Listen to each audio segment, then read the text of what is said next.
Chasin The Racin, powered by Colchester Kawasaki. Part of the Global Moto Group, we supply new Aprilia, Moto Guzzi, Vespa, Royal Enfield, Kawasaki, Sim, Mutt and Benelli motorcycles. 3, 2, 1, and welcome back to Chasin The Racin. And let's just go straight into it. Even before we enter the enter the guest. That's even worse, John. Joe. I don't know if you want to enter the guest, to be honest with you. I wouldn't go down there. You're absolutely stinking. They are, and you can tell by that glorious accent we have the one and only Joe Ackroyd. How we doing, son? All good, mate. All good. Is that all you've got? I've got now else. Well, you're not here for me, are we? We're not here. He's all tired. He's all tired and grumpy because he's been to Exeter.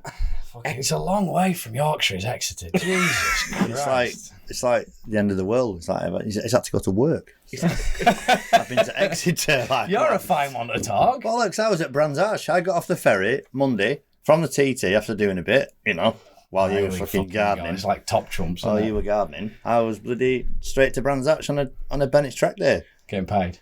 I love it. I was on wages, yeah. There you go. And naturally, I'm a national treasure. I'm going to get paid, aren't I? I'm not doing it for now. And we just worked it out. It was about 200 to do the senior TT round Brands Indy. You had to do about 230 laps or something like that. Interesting stat. Boring. But I just thought I'd throw that in there. I know we've worked that out for you. Wasn't me. Yeah, right. By the way, Rain Man, your son. He's Mr. Stato. Clipboard Stato. Loves it. He loves it. He's all over it, yeah. And You, and if you ask him to work a stat out, he'll just sit there and... He worked every split out, and he tells you things you don't want to hear, which is the truth. You don't want to hear? No. Well, you don't, do you? You don't like the truth, do you? About stats and sectors at the TT. He's like, well, you went faster in your super stop back there and that lap, and you're like, is he that bad? Oh, he's all over me. He's all over me, yeah. And he's like one of them little frustrating bastards that's right. You know what I mean? No, then. Was it aggro having him? Wait, hold on. No. Before we go into that, I just want to say we're joined by John McGuinness. Yeah, Now that I've got that off here, can you go straight to that question? Did I ruin it? No, I love it, mate. Because I think I was going to say, was it aggro? Last year when you had to do your own super sport thing, and it was, yeah.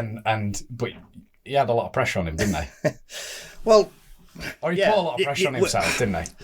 Yes and no. It was ended up a little bit my fault, a little bit of circumstance, a little bit with the team, a little bit few issues. One of the mechanics had to go back from the TT back to work and then come back, and it left it all on Ewan's shoulders. And you think he was working for Honda at the time, BSB, going really, really well, was Glenn Owen's chassis mechanic, and all of a sudden he's running the 600 team at the TT, which was not good, really. Too much pressure on him, and a lot of pressure on me as well, because I'm 100 start, the 30th anniversary of the blade, or 50-year-old, there was fucking MBEs going. There was too much going on last year, and then the 600 was chucked in there as well, and it didn't quite work out. Disappointingly, because it should have been better. But there you go. Were you good not to be on a 600 this year? I was, yeah, especially in them conditions. Yeah, It wasn't for a lack of trying, though, was it?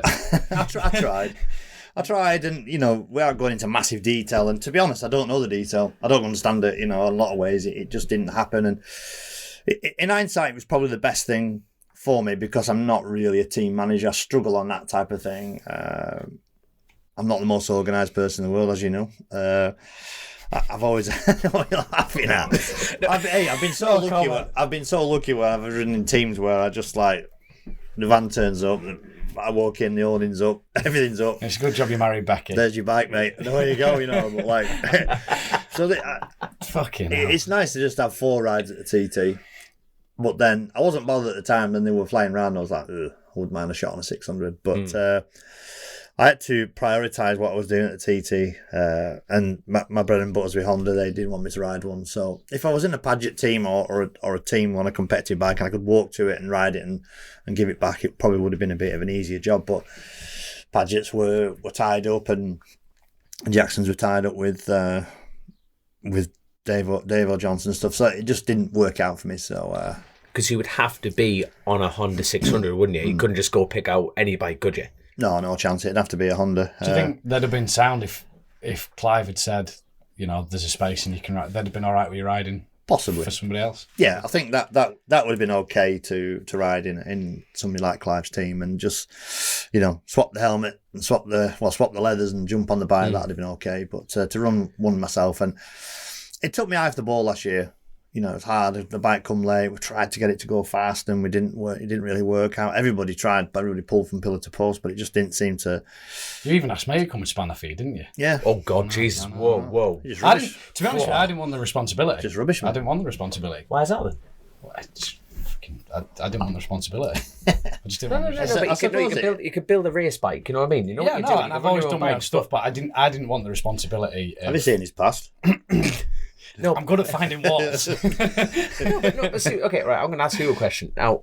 If it was, here we go. This puts you in a conundrum. If it was you, if it was me, no, you know what I mean? Because it's John. As he humbly said before, he's a national treasure. Humble John. You know what I mean? No, I don't think I'd want to do it for you. I don't think I'd want to do it. I don't think I'd want to be in that position. Anyone? Not really. I respect that. No problem. Yeah. Yeah, I wouldn't want to do it either. No. I find it hard now, even sometimes with giving advice and stuff. Now it's too much, Yeah. I had you on the phone for a lap. Mate, I had everybody on the phone to me this TT, and I feel bad and I feel arrogant, but I'm not. I just find it difficult. You can't help but feel if something went wrong, there's a sense of responsibility. There's a sense that you were tied to that, and I think there is, and I think for the people on the spanners and the family and all the rest of it going through it. I think being on the spanners so much more, but in the same breath, it's a bit like if Michael, Hickman, John, Davey, everyone on that TT grid that gave advice to another TT rider. I can't see that being handing over someone a gun. I really don't, because yourself, you only push to what you know. But as far as getting knowledge around there is massive. I think it's bits, just snippets really, not too much. You try and overthink it sometimes, and if I said, just peel in there or try that in fourth gear instead of third gear, and you go around it and you go, I made 5/10, then that's a bonus. But going around can just bombarding you with this, it can be a bit overload, I remember, I tell you what changed my opinion on it a little bit was 2018 when I was in the Norton team. I went around in the car with Josh and Josh Brooks. Aye. And I'm going around, I thought, I was chatting away about things, and he's not massively paying any attention. I thought, it's quite interesting, chatting away, blah, blah, blah. And he said, John, don't take it the wrong way, but I just want to do it my own way. Fair enough. And it just like, boom, I thought, fuck, fair enough. Yeah. Fair enough, you don't get a handbook to do it. Nobody says, here, you do this. Everybody's style's different. Everybody works things out differently. Like Josh is such a clever BSB champion, and he was fifth in the senior this year. I was going to say, I think it's fair to say, when was the last time he was there was 2018 then? 19. Was it 18, yeah, sorry. 18 on the Norton, did 31 plus on that turd, so. And then he's been away for that long, and he's come back, and I have massive respect. Hold on, he's missed two TTs. TTs. No, two. When you think COVID, not COVID on the head, in the way that it's brilliantly programmed. I'm a Josh Brooks fan, I'm a bit, I like him, but he's a clever sod in the same breath, because he's only missed two. Now, two's a lot in this game, don't get us wrong, but still, it makes it sound like, he hasn't been back for 5 years. He's a clever lad. I know, but I still think massive respect for someone who has been away for 5 years and has spent his time on short circuits, programming his brain to that. It's not an easy place to just flick a switch and go back to, and then go back and be as competitive as what he was. He keeps his gob shut. He keeps his gob shut. He was under the radar. It wasn't. Well, was he under the radar? I don't know. It was Hickey's teammate. I suppose the pressure was on Peter. Yeah, everyone was looking at Hickey, weren't they? Really.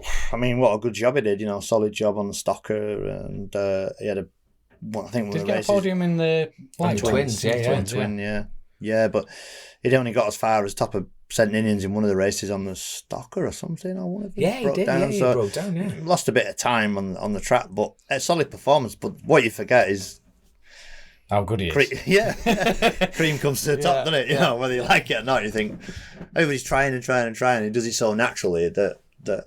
But going back to the conversation, when I was his teammate, he wanted to do it himself, and I thought, that'll do for me, How was it? Because obviously, this is weird for me doing like an interview kind of thing with you.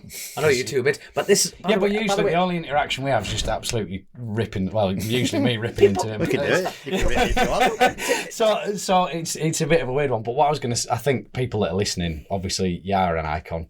They love you to bits. Everybody loves you, and I haven't heard anyone say a bad word about you because you give people the time. And I've watched you get fucking mobbed, and the patience is unbelievable. So people do want to listen, and people are going to listen. But how was it going back into Honda? Because people are going to want to know how that relationship was and how it felt to go back into Honda. It felt right, to be honest. It did feel right. I never really wanted to come out of that situation. Anyway. You don't have to talk about that situation. Yeah, but I never wanted to come out of that situation. It was just a circumstance thing, change of management, one or two things, and I put a little bit of blame on myself. I should have never put myself in that position. Then I never should have put myself in that position on Norton, should I? The thing was the worst thing I'd ever ridden in my life, with engine bolts falling out of it left, right and centre. But then the Kawasaki thing come along with Bournemouth, and they came to see me from Bournemouth to sit in my front room, and they offered me a package, and I thought, yes, I really... But the COVID kicked in, and then it's like things happen for a reason in your life, don't they? And planets line up, stars line up, and the Honda thing come back together. And, all the way through my injury and even through the Norton and everything else, Harvey Beltram was always at the end of the phone. And there wasn't many people at the end of the phone when I was in not a great place, and you were. Well, you were for me. Yeah, I know, but we spoke about that before. There's another podcast, but that Harv was there, and they offered me a package, and I've got to put my big boy pants on and think, where am I going to be in 5 years? And if I can't race, can I go to Honda dealerships and tell everybody how good I used to be, and talk shit which I can anyway. But it felt right.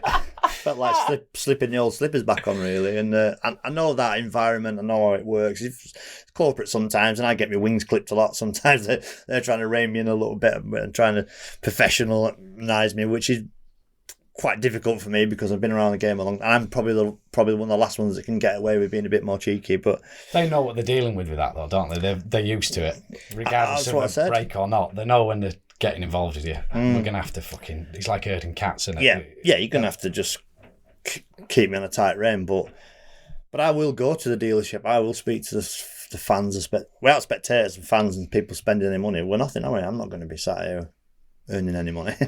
So you just got to get the balance right. And like I say, you meet loads of people, you don't know who you're going to meet. It's open doors left, right and centre for me, and I meet some complete bell ends along the way, but you just got to ease a knob. Wait, you've got two. Yeah. You've got two sitting in the drive in Chris's studio right now. I tell you what. If I thought you were knobs, you wouldn't be on my drive. I always ever think about that. I always remember that. If I didn't want you, I wouldn't want you. Do you know what I mean? I tell you what. You know what? What's mad? The last two bell ends that were on your drive was me and Chrissy, and that was episode 38, A Legend in Neverland, 3 years ago. That was why I wanted to ask you how it was, like, going back into the Honda thing. And exactly, basically, you could have said that. That was the thing I was looking for. It was like a pair of slippers. It was just back into it. It showed this year. Last year looked like it was difficult, like you say. But, yeah. Look, right, I'm glad you brought that up this early on, because last year was not John McGuinness. No, you know what I mean? And was that the 600 thing? No. I think I just put a lot of pressure on myself a little bit. I think the test, maybe that test band didn't help. Didn't get much riding that I wanted to, and I wasn't in a better place, really. I don't know. It's hard to try and explain, but you weren't the only one. Rutter was doing the same speeds as Hutchie, James Hillier. Yeah. It's not like, oh, poor John. It's a bit of a riddle for me, really. Why? And then you had the Paget lads who are the only ones to excel. Even Dunlop didn't go quicker, but Dunlop matched his 600 time of a 129 along with Dean Harrison. But Dean Harrison didn't go faster than a 32, and Hickman didn't go any faster. I make it sound like that's a piece of piss. Oh yeah, he didn't go any quicker than 30. The weather. No, but in the same breath, it's like everyone was a bit like, but you weren't John, and Rutter wasn't Rutter, Hutchie wasn't Hutchie, and Hillier wasn't Hillier. We were all, well, but we're all the same, doing 29s. All of us were doing 29s. It just goes like a wave, doesn't it? Like when they were doing 35s, I were doing 31s this year, whatever. So it goes in cycles, doesn't it? I think everybody had been away, the COVID, everybody treated it with respect, I think, and everybody just fed themselves into it. And the weather wasn't as good as it was this year. So, but like I say, you know, you've been on the start line at number 1. Your ass is nipping, isn't it? I mean, you've done it once. I've done it a few times, but my ass is tweaking. I tell you, you know, you're there with the number 1 plate on the factory Honda with your gold leathers on with 100 start with everybody looking at you. You know, I'm not like thinking my next apex. I'm thinking, shit, you know, I need to do a good job here, and my mind is just not quite dialed in. You know, my teammate went faster than me last year as a newcomer, which is nuts, isn't it? I mean, this year I went faster on the first night. I did the whole of the TT in 2022. But the answer to your question is, at the start of it all, I don't really know. It's a great question, Tom. It's quite intelligent for you, to be fair.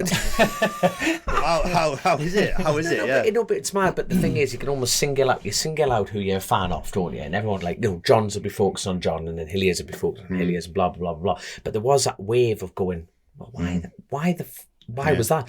Because like Hillier this year. By the way, that's what I love about this podcast. I haven't even introduced what this is. This is like a proper sit down TT review, and obviously like the Northwest and everything in that regard. But like we're stuck right into the mix of it, and I'm loving it. Because, but like Hillier, what did Hillier do? He did a 132. 32.7 summit. He did. He went about 2/10 faster than I did in 15, which popped me down the order a little bit. So. But that'll put him. That's his fastest time around the TT course, isn't it?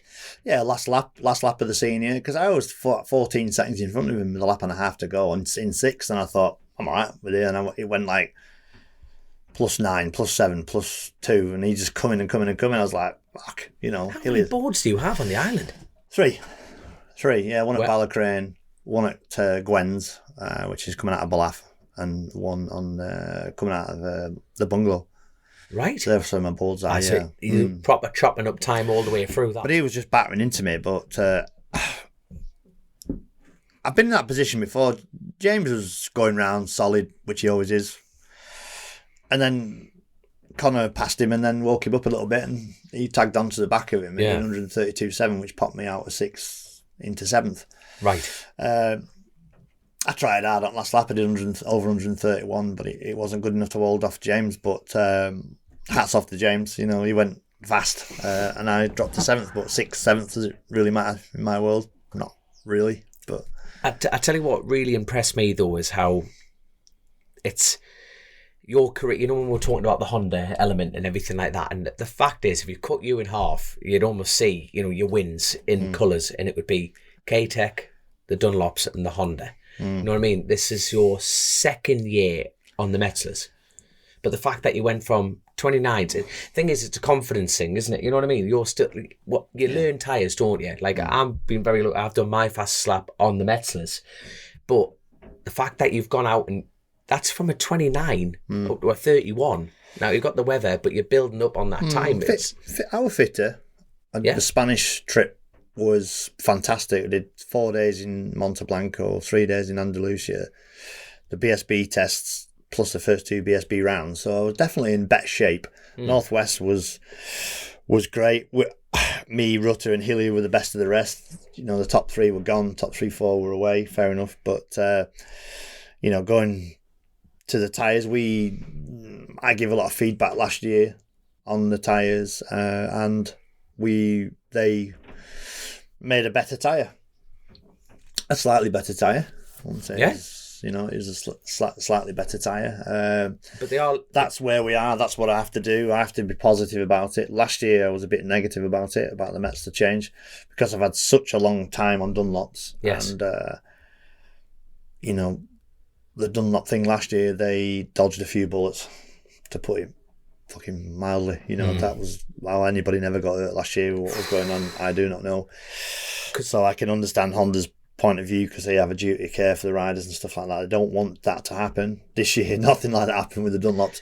A Dunlop completely dominated again, you know. But it boils my piss, because don't get me started. I might just off on one. But I was going to say, they've lost the passion a little bit. You know, like Dunlop not being there at the TT this year. I mean, I can't believe it. You know, there's no racing input from Dunlop You know, they've gone away and fixed it, but pulled out of it, which is amazing for me. I don't know the full politics and that, but for me, it's all about racing and winning and numbers and what they've achieved and how they're the oldest tyre in the world, and then they just wash their hands of it. But in the same breath, the thing like about tyres is that could happen to any tyre manufacturer. You know, when you think Dunlop have been bought out by Goodyear now, and the thing is, the Northwest last year, the delamination that went on to the TT as well, you know, that could happen to any tyre brand. I'm not picking out favourites or anything like that. That could just happen. But me being totally on the outside, in my opinion, opinions are like arseholes, everyone's got one. But the thing is, why would Goodyear go, well, you know, we got a lot of negativity there, you know, on a situation that we've rectified. So why are they going, well, and realistically, unfortunately, it's the world's greatest sport, but it's still a niche market. When you think Goodyear banging out more tractor tyres, go-kart tyres. It's all money driven, isn't it? At the end of the day, it's a business. They've got to make money. They're more bothered about where they're putting the money to make something, and they don't give Goodyear a fuck make about that, do they? Is it? Somebody told me a stat about it that they make 1.5 million tyres a year, and it's 2% of the company. Something. Yeah, that's what I mean, isn't it? Yeah, but they could have set aside a budget, which is probably about £1. You know what what they earn. Yeah. To still have that passion and the hunger and everything else to go racing. Which I went to the bike show in London and I saw a fucking 2 adventure bikes and an Indian and some. Nothing wrong with them bikes. On the Dunlop stand. Yeah. I was ruined. For me, I was like, where's the race bikes? You know, there should be all those years. All them years have been forgotten about. Yeah, it's just gone. And I'm just thinking, oh, well, that's not what we're looking at now. It's not the market. Fuck the market. You know, let's. Amen to that. I'm like, just like, where's the fucking winning thing gone? You know what I mean? I completely agree. And everyone at that London bike show were there for, you know, like, they want to see race bikes, don't they? Well, I do. Maybe I've got it wrong. Maybe the things are moving. You don't. Well, do you agree? I don't know. I do agree. I don't know. I do agree. Maybe I'm old school and this is where we're going and this is what we've got to do. But Christ, you know, still have that fucking history and I don't know. Maybe it's corporations, isn't it? Corporations bring someone in to do another job, and then that's what happens. But he's no interest in winning the first 130 I did in whatever a 7 and shit, blah blah blah. It's just that's yesterday's news. But for me, it means everything. But maybe I've got it wrong. But I don't know. The tyre job's frustrating. I mean, behind this lever on your handlebars and your brake pads, the next thing is your tyres. It's only connected to the roads. Isn't it? So. You know, you can. I'm not going to point any fingers, slag anybody off, whatever. You know, the Dunlop again dominated. Did they arguably have the best riders? Arguably so. Could have Dean beat him on the Dunlops? I believe he probably could, or been a lot closer. Hold on. Do you think that would have? Dean Harrison loves the Metzlers. He loves them. He's been on them for fine. Years, hasn't he? I'm not here to judge anybody or make any comments. If I'd have had Dunlops on my bike, my result probably would have been the same. I would have probably been, I maybe could have been 5th. You know, Connor was 4th in the senior. Would I beat him with Dunlops on? Probably not. But, you know, my bike was safe. My bike was great. The bike's better than I am, 100% at this minute. I just brought the bike home in one piece safely. But you don't think with Dean's situation, that's a Kawasaki? The fact that it's 10 mile an hour down on everyone else. That's mental. That is mental, isn't it? When you look at the speed traffic, like when you think about Harrison, and Hickman, you know what I mean? Like Dean is 10 mile an hour down, and he still came second in the senior. Yeah, Dean's got the minerals. 100%. He has, hasn't he? 6 rides, 6 podiums. What he did just shy of a 35 on the Kawasaki and the Metzlers. You know what I mean? Like it's like, go on, son. Hats off. You know, I like Dean. I spent a lot of time with Dean recently. He comes to talk to me. You know, he tells me a few secrets. He's a family man. You know but sometimes is it gone a little bit stale? You know, something needs to change to make. It needs something else, doesn't it? It's a bit in a rut, isn't it? Kawasaki.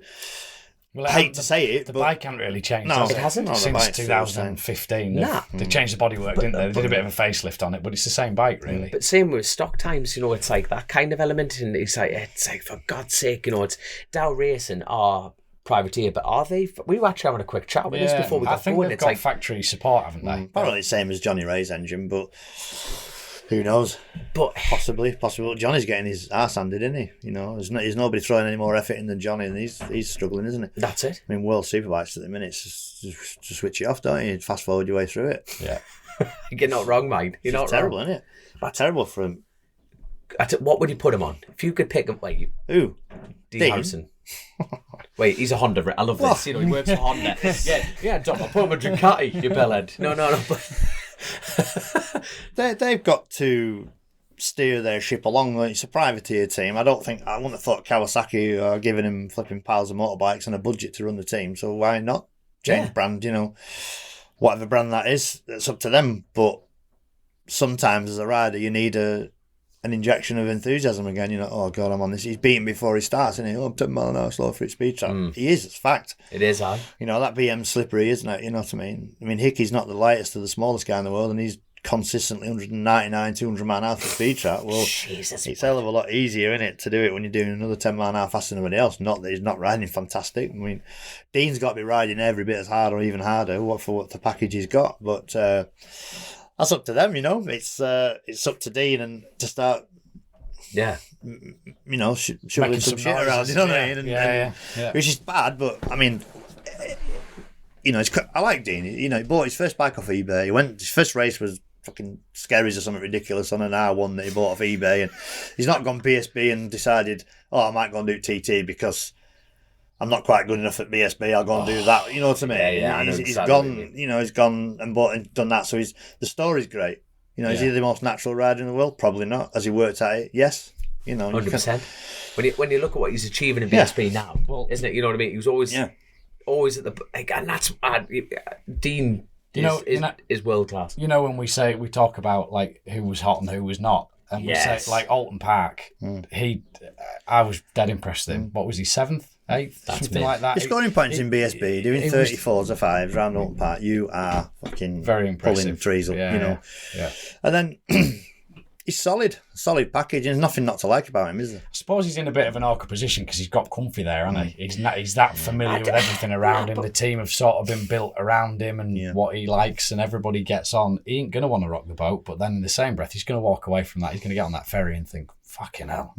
So like you say, I don't know, maybe we're speaking out of turn. I don't think we are, you know, but there's loads of great stories. Look at Michael Dunlop, how motivated he arrived at the Northwestern TT, because I know what motivates Michael. I've worked with him. I worked with him for 12 months and did the World Endurance. A lot better short circuit run than anybody gives him any credit for. But when you're reading all the time that it's the Hickey and Harrison show, then, you know, that's the best motivation. You feel the fire there. Correct. He'll ever, you know, so he's like, I'll show you bastards. Yeah. So he's just come to the party, hasn't he? Good bike, good package, good team. Happy place, look and lean, look and dedicated, signed for a team early, which is not normally Michael Dunlop's style, is it? You know, he's normally at the TT launch for you lads going, I haven't got anything sorted. It was actually quite like January time. It was like, good lad. You know, it was actually perfect package though. Perfect package because he's got, you know, Stuart and Steve Hickin. No politics. You know, he can have his Carl Cox around for pound, street sweep, this sticker on it, that sticker on it. You know, he's not going to starve. He's doing all right. His merchandise is flying. The job's a dream. Yeah. 100%. You know, there's nothing not to like about the whole thing. He can ride a Yamaha. He's riding his pattern. You know, Honda Superbike.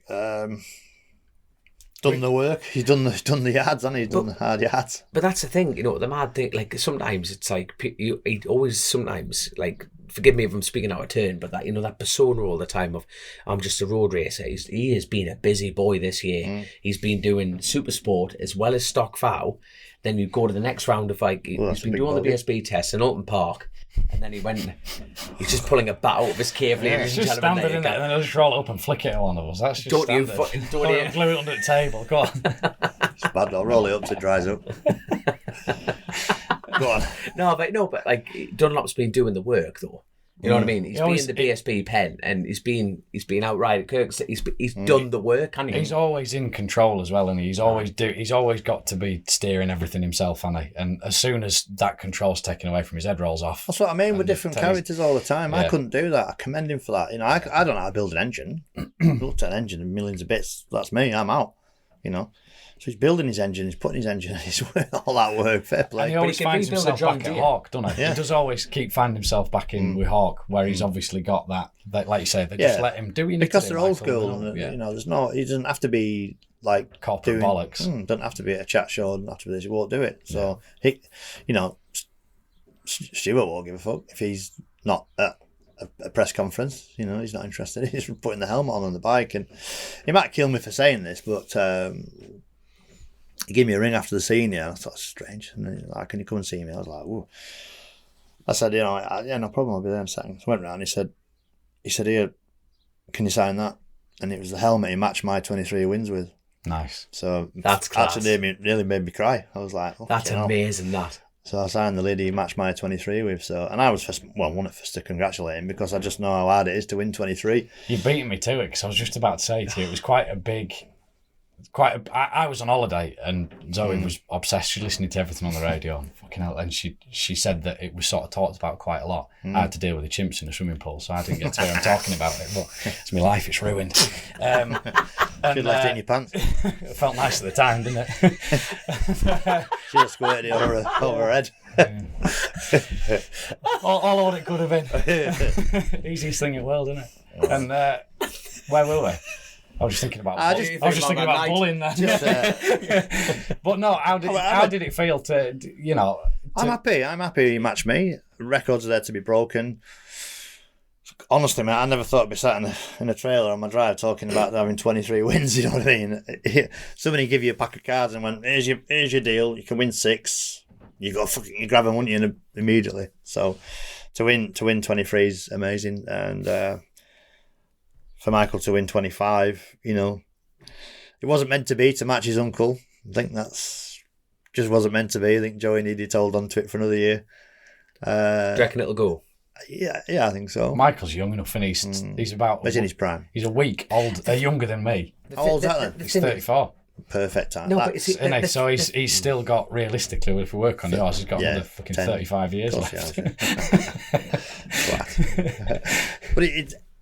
But that's your prime. 21, 25, you're not in your prime at TT. 34 is absolute prime time. Yeah. You know who you want around you. You know what you want from your bike. You know how the system works. You know the track. He's done his apprenticeship, hasn't he? You just know. Yeah. But when I was mid-30s, you know, I was ripping around and doing the business. But and he's in that spot now, and I'm riding around. He passed me coming out of the Craig on that one, took 30 seconds out of me. I was like, fucking hell, you know. I saw the helicopter and I thought, they're not following me. I'm not leading this race. I was thinking, where is he? Like, did it's you funny. Did you have a glance back? I had a glance at the Craig, yeah, but you know, I just thought, keep going, keep on the line. I look at Craig, and he was just buried under my seat. I was like, whoa. So I'll give him. I moved over, and he just gave me a lovely little thumbs up. And I know that because I've done it before. You know what I mean? It's such a great place to be. He was like, thumbs up, I'm off, checked out, and that were it. So. Tell you what, he is the most well-mannered rider on that track. I kid you not, like first night I broke down on the 600 and they held the yellow flag out just for the bike. You could see it coming through Ginger Hole and he always stuck a leg out. He did 8 laps that night and every and I'm going, that is just... He just acknowledges yellow flags. Now, don't get me wrong. As a rider, you don't have to. You know what I mean? You have to roll and for safety and stuff like that. But he's physically taking the time to stick something. It's not a bad thing just to wave your leg just to let the marshal know that you've seen him. You've seen the marshal because, like I say, it's touched upon a lot, isn't it? Without marshals, we're not going racing. You know, and they get, they're just.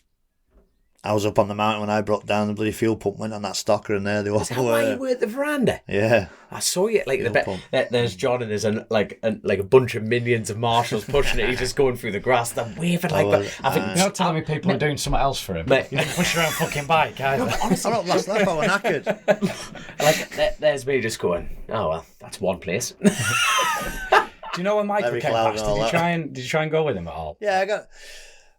Down through Brandish, stuck with him. Through Hilbury, struck with him a little bit, and then through Braille, he just. Did you think I'm going to try and just? I did. I thought, well, I'll just get a tow for maybe half a lap or something. No, it was. He held me on through Bedstead and the Nook and a few others, and then he really went through bottom of Braille hard. very, very fast. On a superbike, and everybody say, oh, you're flat out through there. Utter shit. You can't do it flat out on a superbike. Not a chance. So, but you reckon he wasn't far off? He was going faster than I was. He was definitely, he pulled a lot of time through there on me, and it was good to watch. I'm happy for him. Great. New generation. Well, not new generation, because he won his first TT in 2009, which was a really long time ago. When you were 20-year-old on a 600 in a wet, sort of dampish race that I was in myself. But it was class act. He was class act when he passed me. Jamie Coward was solid. He passed me. He was going really well. Yeah, James Healy was strong as ever. And Hickey come past, and I was like, fucking hell, he's the best at the minute, and he looked the best, Talking about that next generation. So your teammate, unfortunately, Nathan, collarbone, wasn't it? Collarbone, yeah. Quite a bad skateboard as well, wasn't it? I think his wrist's all right, but his collarbone's quietly smacked about a little bit, yeah. Talk about sort of waiting your lifetime, getting your dream, and he sat there, and the poor lad's... he had some personal tragedy as well, didn't he? God love him. That was a shit one for him. I felt bad for him with that. That was. I've enjoyed working with Nathan. He's coming out of his shell a little bit as well. He's a bit steady. He's never had a drink in his life. He will not touch a drink at all. How do you get on with him? Get on with him well. Yeah. He does the drinking. Well, we had a deal. We had a deal. Just slide that over, young. It wouldn't have happened anyway, but if I got on the podium, he had to have a beer. So, oh, yes. And then if he got on the podium, I had to have a tattoo or something of him or something. We had a couple of deals with other people. He's going to be covered in time. I don't know. He's getting a sleeve now. It don't matter, does it? It's only a game. But, like I say, it's... I was having that race with him at Northwest, and I was praying just for him to get through it. You know what I mean? Just get through it. He's 24-year-old on the factory bike. Fucking don't make any mistakes. And we had this conversation loads of times, but it's like when the helmet's on. And, I passed him, and then, I don't know, it's weirdly, I sort of semi-feel a bit responsible for it. I think, if I was up the road 10 seconds or behind him 10 seconds, it might have been like the TT. But, I felt like I always had a target on my back with him. He always wanted to beat me. And he beat me. He was faster than me in Spain testing. And a lot of places he was a bit faster than me. But I was looking at the big game, For me, I wanted to be going down Braille or, whatever. So... You were old bull, he was young bull. Well, there's a lot of old riders and there's a lot of bold riders, isn't there? But there's not very many old bold riders around. So... But I tell you what, but it's true though, isn't there? There's you, Rutter. It's about it. Yeah. Dave Madsen McDull is still tearing around at 70 or something, but I don't know. Like I said, he'll have his chance again. He's 24. I didn't do my first TT till I was 25, so he's done the Manx, the TT. He's put himself in the position to be in the factory team, so he's doing something right. And you got to commend the kid. He speaks to Harvey. He buys the parts off Harvey. He just shone out somehow last year. Somehow he was just doing what he was doing, and he just came out. Not like you didn't, Tom. Not like you didn't shine, sir. You could have been my teammate. But, should have brought Honda, mate. Oh, mate, I've got this quick story, right? So anyway, when you talk about rides. So anyway, I got home, couple of days cutting trees, and I got this phone call on the phone, and I went, no, I'm not picking that up. Anyway, this message pops up. Oh, it's Alan Jackson from Jackson Racing. Can you give us a ring? I'm going, I'm in. It's finally happened. Mate, it's finally fucking happened. It's happening. It's finally happening. I'm not going to be on my own bike. This is happening. Kept my shit together. Hello, Alan. It's Dominic here. You all right? Didn't call him Shag or anything. Thought he did have. Fuck, I was good on it. And so he goes, oh, hello, you all right? And he goes, oh, I hear you want to buy a fire blade. I've got one for sale. I went, and you're like, oh, for fuck's sake. There's me going there. The bubble popped straight away. Mate. So I'm still totally employable in that regard, but that was good, that, mate. But I tell you, how old are you now? How old am I now? I don't like talking about his age. No. I tell you what, Chrissy Rouse chucked me under the bus with him massively. So if you are listening to this, you did, didn't you? Exactly. No comment. What do you mean no comment? He massively chucked me under the and he chucked me under the bus, Chrissy. I couldn't believe it. Do you not like giving your age away then? Nah. Let's move. I'm going to be the Chris Walker of motorcycle race, and that's my next. So obviously you're a bit emotional about it. So you're probably a bit older than anybody think you are. I think we should talk about his 130. No, let's not talk about that yet. I like the celebration. No, can we? It's like you won the world championship. Mate, Should be doing 130s this fucking time. I did one in 07. Yeah, but I'm on a bike. Slowing down for the pace. Yeah, but that's because you can do it. You know what I mean? Fucking nerd. I'll tell you what, right? Let's go back. Okay, now that we've opened that can of worms, I'll tell you what. Let's open the can of worms. I know the shoulders are back here. Now, you did very well. You know the respectable thing. Now, what's mad is when you meet people. And they always talk about meeting their heroes and everything in that regard. And then they're going, I've beaten so-and-so, I've beaten so-and-so, I've beaten so-and-so. And I feel like you shouldn't do that, you know what I mean? If they're your hero, you shouldn't be doing that. That's how I see it. But it's like, last year, you broke me heart because I beat you last year. No. But you weren't John. This is the conversation that we started off. And that's the thing, you shouldn't be jumping on the spot. Like, I beat Rutter last year, I beat Hutchie last year, I beat Hilly in a few races. But that's like duct tape and Tyson's arms behind the back. It doesn't count. You're going to get some punch. No. I wouldn't play it down as bad as that. But in the same breath though, but what's great about this year is the fact that it was just back to how it was. You know what I mean? And I was only a second off you in that senior before I I'm going to stop I was you only now, a second off you, and I'm like... Were you? They're a second behind you, and I'm going. And it was. My dad's like you in of your family, but I'm like, this is just. So you brought down on lap 2. yeah, did lap 1. On lap 1, you were 1 second behind me. Yeah, so I did 129.8 from a sound start. So I was trying to tramp on a bit. I was just about to say to you do spaff some bollocks at times, and what you've just said about last year, I'm going to say that was you spaffing bollocks there. No, as what do you well. mean? Because everyone was in the same boat, weren't they? Yeah, some people are riding better than others. But you've got to take fucking credit where you. Fuck off! No way! Look, come on. You know what I mean? What happened to your bike? He woke up and just went, "It's good, mate. That'll do it." Oh fucking hell! Everyone's going quick. You know what I mean? Now he's come back. He's leaner. He's faster. I tell you what. Leaner? No, he is. He's fucking lean. I'm a bit lean. Not a lot leaner, but I'm a bit leaner. He's a bit leaner. How did the gym episodes work out for you when you were 5 a.m? Terrible. I went a few times. Yeah. I went a few times, but it's just pain. It's immediate pain, immediate unhappiness. Well, it's just unhappiness, isn't it? I tell you, I'm not even going into it. It's just not fun. I love it. I will. Well, great. Yeah, but you've had all I'll ride an enduro bike till I'm blue in face. No problem. I'll pick it up, lift it, get in a bog, go for a river. I'll ride one till I can't. I don't think anyone's ever questioned your bike fitness, though. My bike fitness is good. It's always been seriously. That's going back to when the fuel pump bust on the Honda, and I got the marshals to push it back, because pushing a bike is horrible. Riding it's easy. Pushing the bastard, forget it.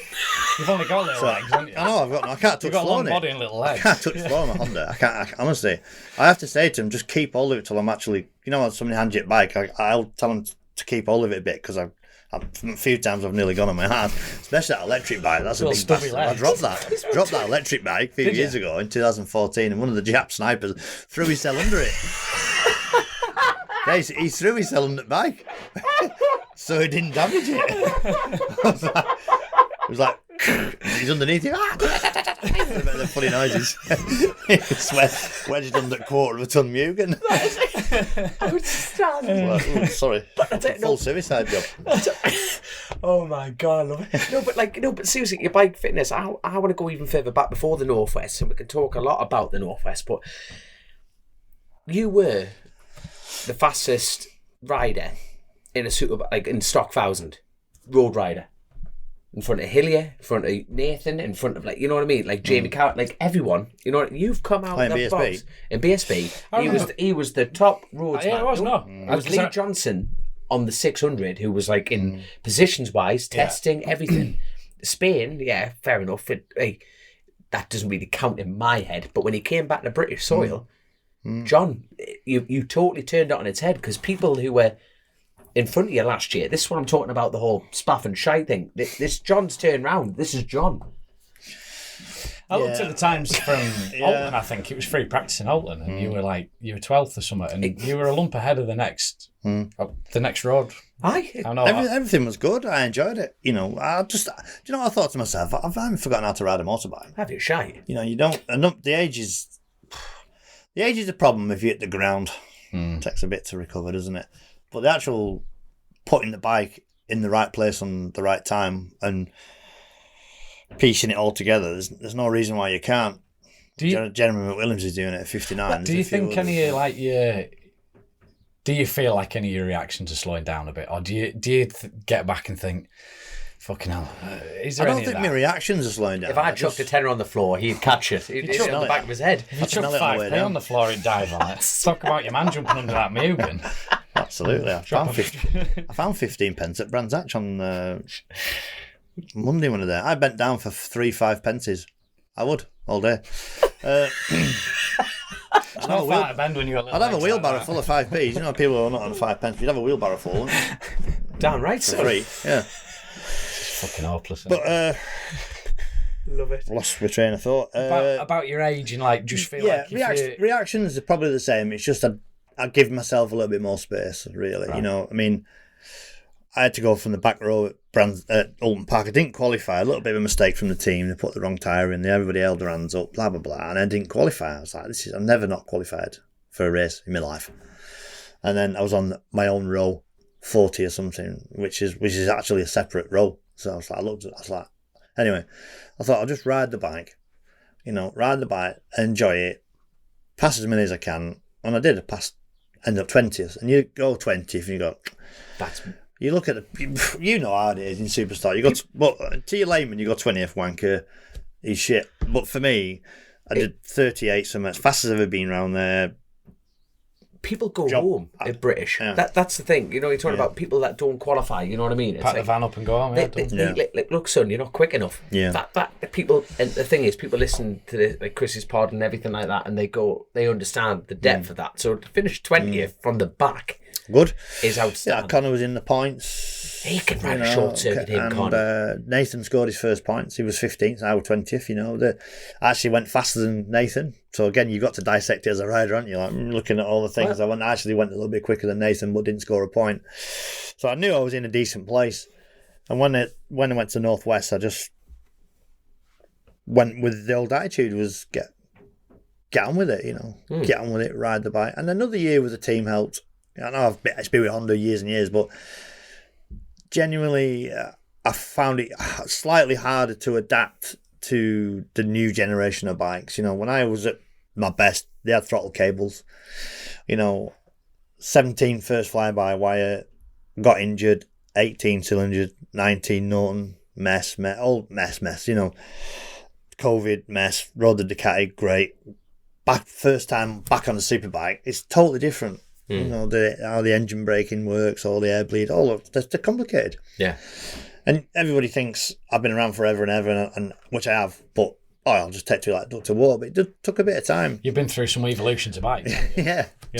Two strokes with jets and needles and carbs and plug chops, doing plug chops. Probably nobody's had any idea what a plug chop is, you've done it. Yeah, but and looking at colours of piston cylinders. I mean, from a 250 to a 500 to a Grand Prix 4 strokes with carburetors, 4 strokes with fuel injected, 4 strokes now with fly-by-wires. So I've ridden traction control bikes and I've ridden modern BSB stuff. So it took me a bit to get used to it, and I didn't like the bike last year. I didn't quite gel with it at all.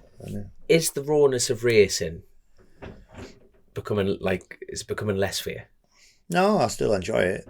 Not for you, I mean, in with all the traction aids, all the, the engine braking, all these rider aids, is that taking away the rawness of racing? A little bit, but it's not really, for what we do, there is no traction, is there? And there's no, like BSB is so good because they've got the rules right, haven't they? They've got, they're all on the controlled ECU and they can only open so many parameters of it and stuff. So that really works, where Will Suit bikes, it's shite, isn't it? Because it's it's a money race. It's controlled by bikes and electronics, where a BSB race, a BM can win, a Kawasaki might just be out still win, a Ducati can win, So, but that transition took me a little bit of time. You know, when you do that, that isn't what it's doing. It's doing what it wants to do. It's doing what the computer's telling it to do. You know, like I always like 1-to-1 because I could feel everything through my arse and my feet and everything else. I just knew it like back of my hand. So like now I'm understanding it. It actually took me a while. And we changed the bike a little bit from last year to this year. Suitor swing arm, Multic electronics. So we did change quite a few bits and made it a little bit of an easier package for me to understand. You seemed, because we spent a bit of time at Donington, didn't we, before? And I remember leaving and saying to Zoe, like, you seemed chilled out. Just seemed happy, like, made me feel better knowing you just seemed in a much happier, chilled out, like, there was no... Yeah. I enjoyed it. I genuinely enjoyed every minute of being on my bike. Good. At the Northwest, I enjoyed it. I enjoyed the TT. Which is what we all went racing for. You're supposed to enjoy it. You know, it's tough at times. There's a lot going on.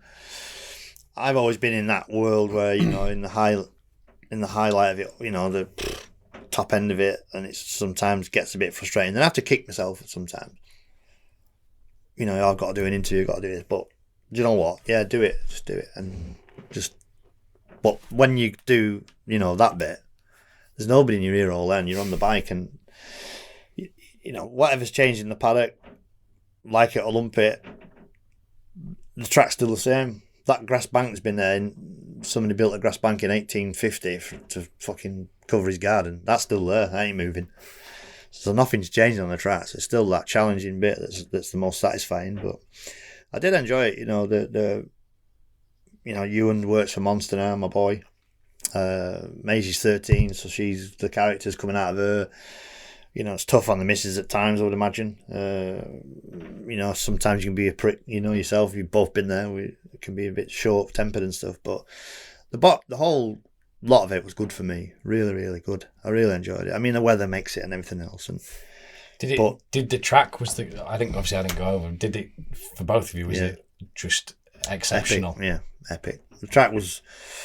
I mean, it was too hot. It got greasy and all that. But bollocks, you know, fucking lap records were getting battered. And was there anywhere that they've changed and resurfaced that was noticeably? You went through it on that first night and thought, yeah, Tower Bends, fucking beautiful. Tower Bends is mega. You know, that out of Waterworks up through that right left, and it always had a horrible bump that pinged you towards that stone wall. That was gone through there. So I hated that corner. I was like, oh, that's mint. But it's that good and that smooth. You feel like you're floating on air. So you've always had that. You always get that feeling. Now it all just goes. And then you go back to the original stuff again. And the Soulby Straight, they did a patch down there, so it was just like for about 3 seconds, and back on the bump a bit. So it was like a windy corner. It was like getting windy was like full knee down scratch, bit of camber, like full on into there. Have they resurfaced that through there? Then? Nice. The wind was always pushing you as well. So it was always going into the 32nd there, but there was like a bump there, but it didn't actually. There did used to be a bump going in, yeah. Well, they took the marshal. It's bad, but not bad. Yeah, but it's soft putting into it. It is because you go into it and it just. Whoop. And they took the marshal box away from the peeling in point, so the marshal box had gone. You know, the one on the right. Point's gone. Yeah, like, well, where's the box gone? And you're like, well, fuck. You're hooking here. I found 30-second quite hard actually. When you brought that up, I never got it right. I was always making 50 pence in it. Like I had little adjustments everywhere, all the way around that corner. I struggled a little bit. It's fast through there. It is quick through there, isn't it? I was always in between 4th and 5th gear, and I can't remember what I used to go around that corner in. Well, you'd done it in 4th, and then you did it in 5th, and then you went back to 4th again. I tried it in 5th, but it never really held the line and didn't turn as good. But like, as you come out of Brandish, but not Brandish, is it? The Bungalow, you got the right, left. What's the left called? Brandywell. Yeah. It's like you got a turbocharger in it because you're going downhill. And you get around that right kink, and I was coming back for it. It was always a bit revvy into there, so I never really got it right at all. I was always pretty crap through there, and one lap done up in the race passed me out of there, so I knew I had shit drive on the way out. So he just drilled me towards windy corner. But like, you know, they're making track improvements, but there's not a single year where they haven't made improvements. So they've always re-tarmacked a section, but I think particularly up on the mountain, like that climb up the mountain was obviously massively beneficial, right? It was, wasn't it? You know, because the lap times when you're fighting a physical hill and everything's a lot smoother, you're going to go faster. I just find it funny. I've not got a problem with any of it. I just find it bizarre that we all think Ginjal to Ramsey's okay. If them bumps were at Crosby, we'd be going up the fucking wall, wouldn't we? Because it's part of the Because track. it's part of the section, isn't it? Yeah, you just think, oh, we're on the bumpy bit now, so it's fine. Well, if them bumps, they move them bumps. Anywhere else, it's Oh, unacceptable. Well, that's where my crash was at the end of there, wasn't it? Yeah, for me, unacceptable. No, but you're right, though. You're right. If they put a bump somewhere else in the course, everyone would be up in arms, wouldn't they'd be up in arms. If them bumps were like anywhere else, signpost. Yeah, it's like, it's the romance. It's the romance of the track, isn't it? We've got this bit to come. It's like the whoop section of a Supercross track. You might hate it, but you get on with it, don't you? You just batter your way through it, and I actually don't mind it at all. But if you could change one sector, what would you change? None. Just leave it as it is. Leave it as it is. Someone held a gun. I'm going to hold a gun at you and can. You have to change one bit. White gears. Really? Don't know why. It's been. I don't understand why there's patches of dust all the way around the racing line every year. No, mate, there is. It's on the inside. Well, when you come up, it's where they park the cars, isn't it? It's just like somebody's just gone. I get it because it's full of oil or whatever, but it's horrible. I hate that corner. And you always feel like you're going to tuck the front and end up in them bales. Then there's that little bit of curb that's about that high, just comes out and bites you up the arse every lap, doesn't it? But, yeah, I don't like Schoolhouse. That bum going to Schoolhouse this year was that appeared. That wasn't there last year. Yeah, I've got a photo of my back wheel off the ground there. Just not in it. Going into it on the braking bit. You're like fifth, and you just like change down to fourth, and there's like a big braking bump that's arrived there. But I thought the exit was worse. Yeah, the exit. When between the lay-by and the just that little bit there, honestly, you could just. The good thing about the weather, like you can go back. The biggest thing this year that made it safer was consistency. Obviously, we've had Raul Torras. He was the only incident this year, but the consistency with the weather. Everyone had time to think. I've got tomorrow. Because last year, was it 5? We lost 5 last year. The year prior, and you didn't get days of rain that 6. washed it across, and it's changed again for the next day, and it didn't rain during the nights. You hit the nail on the head there, though, because the atmosphere in the paddock was chilled from the riders straight away, because they looked at the forecast, thought it looks good. So everybody just kicked back. The way it started on Monday, Bosch, Tuesday, Bosch. Monday free practice, qualifying afternoon, low sun, perfect. Wait, and the first session was untimed. Untimed, yeah. The first 4 laps was untimed. Perfect, innit? So everybody just fed themselves into it. But we were, we all camped together and whatnot, and everybody was just horizontal, chilled out. Bloody was. It was, honestly, it was chilled because we knew we were going to get plenty of practice. And how many laps of practice? Well, bearing up, you were on the 2 bikes, but a lot of people got 8 laps on the first night. How many? I only got 4. Yeah, more than 4. Through choice. Well, we've touched base on that one at the start. I'd like a 600, but it's a separate session, you see. Right, yeah. So I could only get 4 in, even if no matter what, it was 2 and 2. So I tell you what, frustrating. But quickly going back to that, is a 600 crucial to go faster on the TT? Or do you feel like... Well, everybody that won races rode 600s this year. There we are. No, you're right. But to the listeners, it'll be interesting to see. Other people have done it. Stevie's come and dominated both Superbike races in 1994 just with an RC45. He didn't ride anything else. Yeah, Stevie. Would it probably make any difference to Hickey? Probably not. If he just had 4 rides and he would go as fast, wouldn't he? And I think the results would probably be the same. It's just the fact that it's a separate session. You get one bite of the cherry to do the TT a year. So you just want to grab everything, really. And sometimes you're knackered, it's tiring, it is hard. But I don't know. You can't. Sometimes somebody's offering you a cream bun and you're going to take it out. Even if you don't want it, you don't want it. If you're full, yeah. Well, I say, somebody offers you a sweetie, you're not going to say no, are you? So it's just dangling carrots that you can't take. But like I say, no regrets. No regrets for me. I'm happy with the way my TT went, and that when it's I'm trying to remember the exact number, but I think Dunlop did over 32 laps in practice leading up to the first race. Now, don't quote me on that. I know it was definitely over. I think it was definitely in the 30s anyway. in your opinion, can you do too many laps in practice? You know, when you were just talking about the thing, you know, like the cramming the quick, you're thumbing in a softie at that point, aren't you? You know what I mean? You're still getting the job done. Yeah. No, but in your opinion, no. But I think that I only got. I think 9 times out of 10, a lot of the time you have problems, don't you? I think that the top guys this year somehow didn't have any problems, did they? Everybody was just battering round and round and round. And is it too much? Probably at times it's risky, you know. I always think take the risk element totally out of it. Yeah. You know, risk and reward element. You know, as far as like. No, you can never have too many laps then. There we are. If you're going to be safe and there's no risk in it, fuck me, you'd be going around all day, wouldn't you? Yeah. You keep going all day, you know, because there's no substitute for being on your bike. No. And it's weird. It doesn't matter how tired you are, how you feel, you find energy. It's like doing an endurance race, 24-hour endurance race. I mean, us three sat in here for 24 hours, doing nothing, you'd be knackered. If you do 9 hours each on a bike as well in the middle of that, but you find it. You just find the power and strength. It's something that's inside you that you can't explain. So, you know, I didn't do the warm-up laps before the Superbike race because I wanted to be a little bit sharper. I felt last year that in the first 100 start race, I did the warm-up lap and then I felt tired at the end of that race. You know, you get that big adrenaline dump, don't you? And then you're like, hey, and then you've got to get it all going again, haven't you? Yeah, it's a bit Marmite, that warm-up lap, you know. What's your take on that?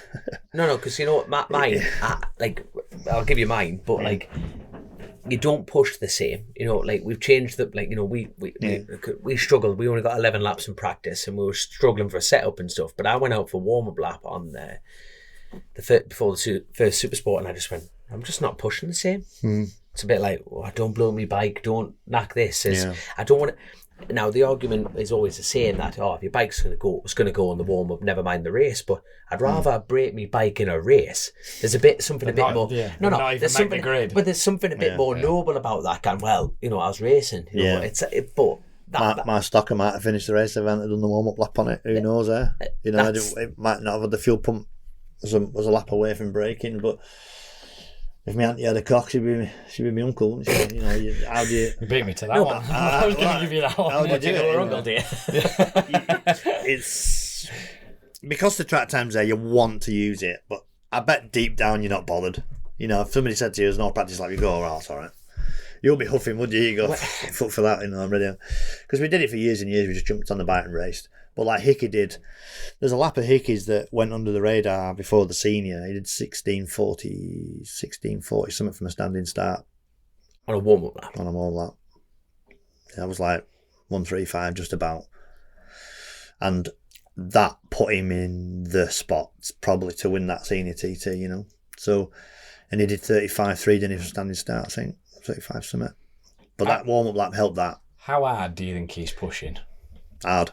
I think he is. I've seen a lot of pictures where he's in the... He's hard, yeah. This he's year... in the barriers, he's in the curbs, he's bouncing off walls. He's had loads of brake issues. A bit like Toddy had loads of brake issues and Connor didn't have any brake issues. You know, it's weird, isn't it? I mean, different styles. It just shows you that, you know, how much bar they're pulling through that lever where it's not, you know, it's I don't know. I mean, he's 130. He's sliding that thing. Like records on 100. He was on a superstock bike, 36.3 or whatever. That's on a road bike, mental with carbon wheels. Well, another can of worms. Is that what was in it? Yeah, well, you're allowed there. You're allowed. No, that's just an interesting point because it was obviously such a big thing for the Northwest. Oh, mate, we've got FHO. They pulled out because of the carbon wheel issue, didn't they? Where they were told it's a super stock race. You have to leave the bikes stock. The argument was you can't run carbon wheels. It clearly states in the rules you can't run carbon wheels.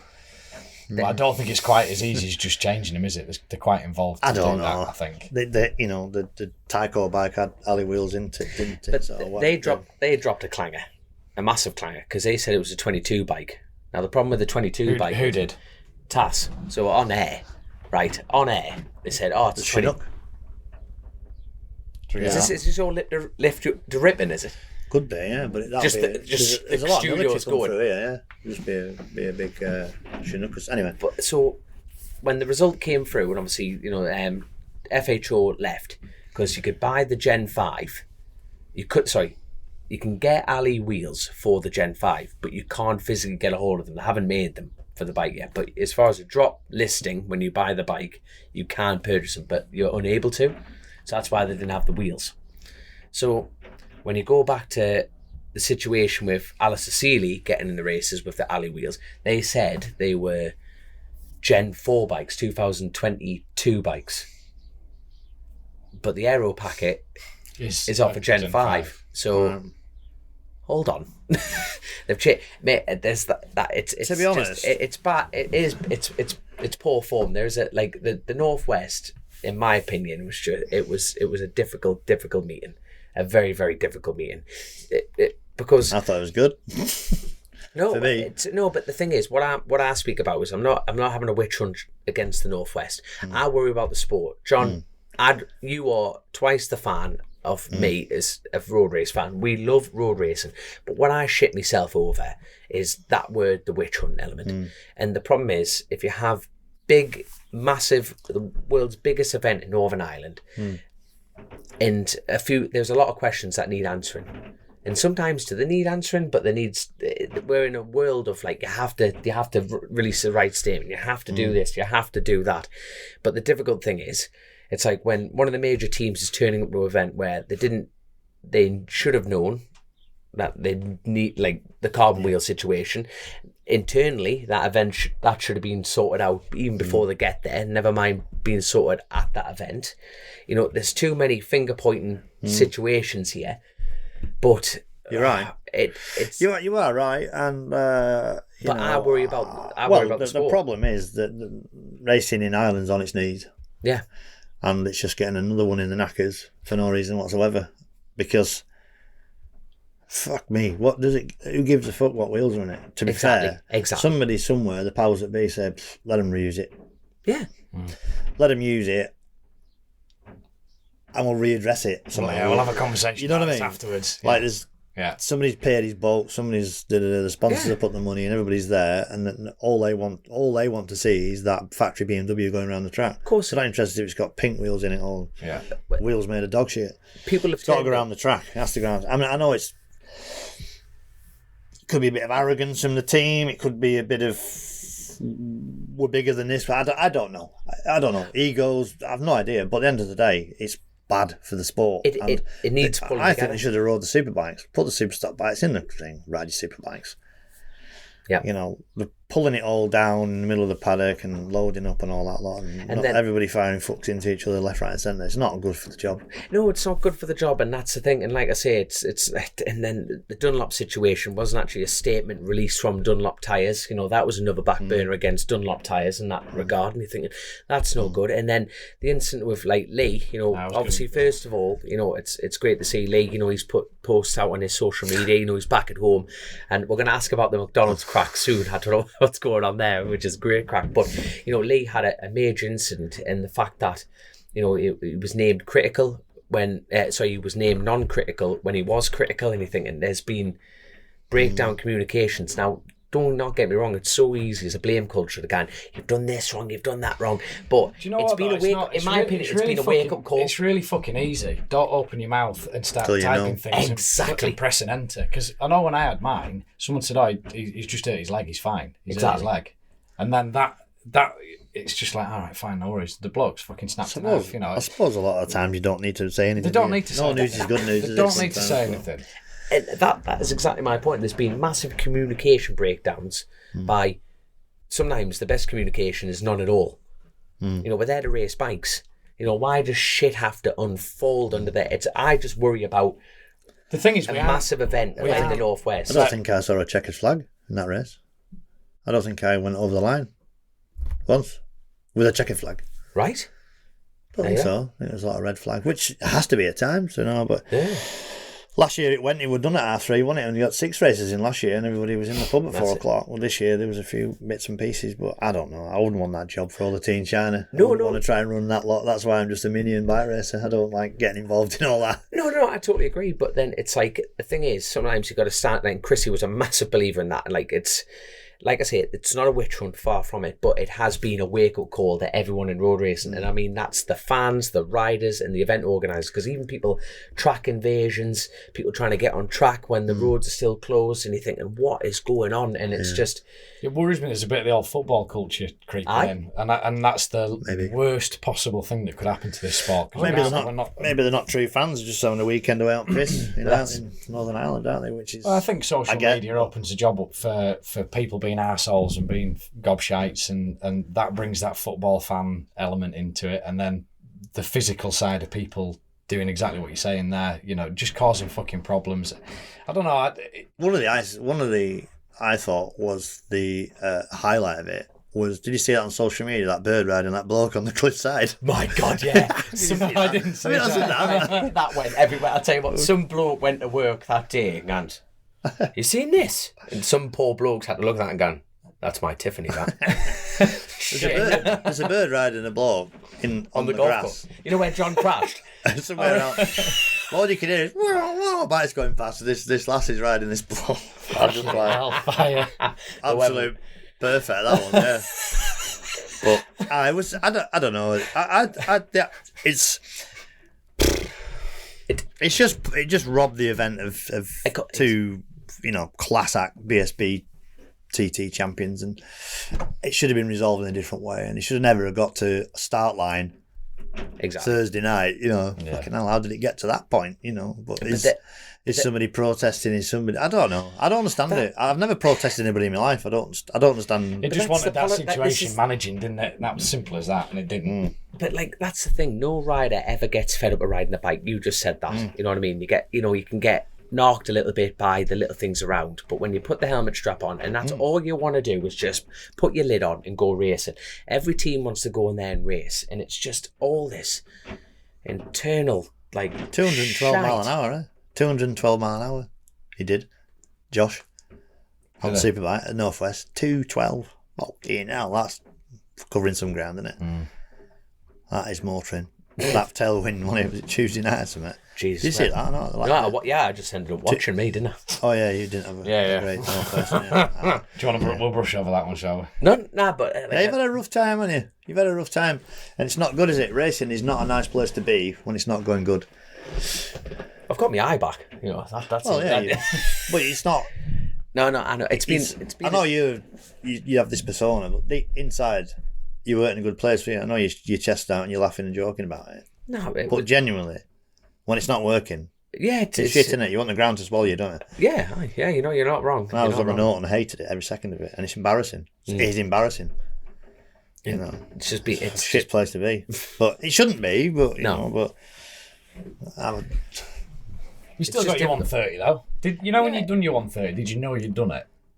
And I don't mean, did you have a dash on? Did you do the lap and think that was the one? I went in the lap 6, and I always listen to my dad's advice, going, look, just make this clean. You know what I mean? Just go out and then I was back. I tell you what, that'll live with me for the rest of my life. And I got to race a MotoGP rider on a MotoGP bike around the world's greatest circuit. And I tell you what, getting in behind that RCV. Could you hear your bike behind it? Nothing. John, you go deaf, don't you? I've been behind that. You disorientate when you're behind it.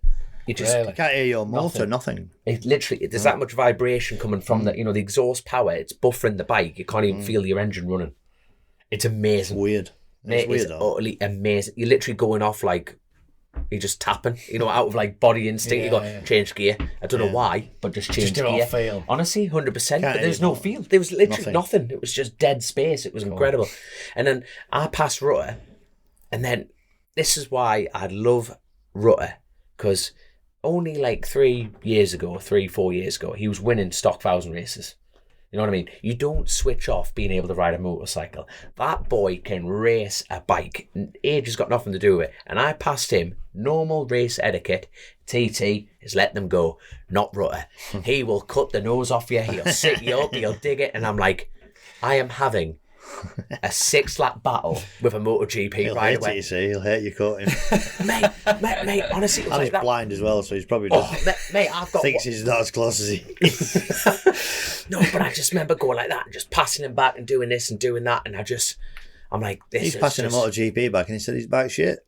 My bike only did 181 mile an hour down the speed trap. Behind him, I did 108. He probably rolled off behind the Mate, I like timing beacon end at Sulby. not a fucking chance. I was stretching the shit out of it. Put it in comparison. We'll even get on the 600s in a minute. But Michael Dunlop's R6 is only 9 mile an hour slower than my 1000cc. But I'm on the S1000, so mine's a 2022 bike. Did you learn out of Michael? Loads. That is vicious. No, but no, he's great. No, totally safe. You know what I mean? But the thing is, he's reminded us that we are racing. So you passed him and he's come back. And then back and forth, Right. and then coming on the last lap, I ran on at end of Sulby, and he went, and I went, shit, I've lost him now, totally lost him. Then came up the mountain, and I've caught him, and I'm going, he's a 131 man. And he's in the groove, he's sitting in, and I closed back in on him coming down, coming back to the start line, and I went, if that's not a 130 lap. And that's still running on at Sulby.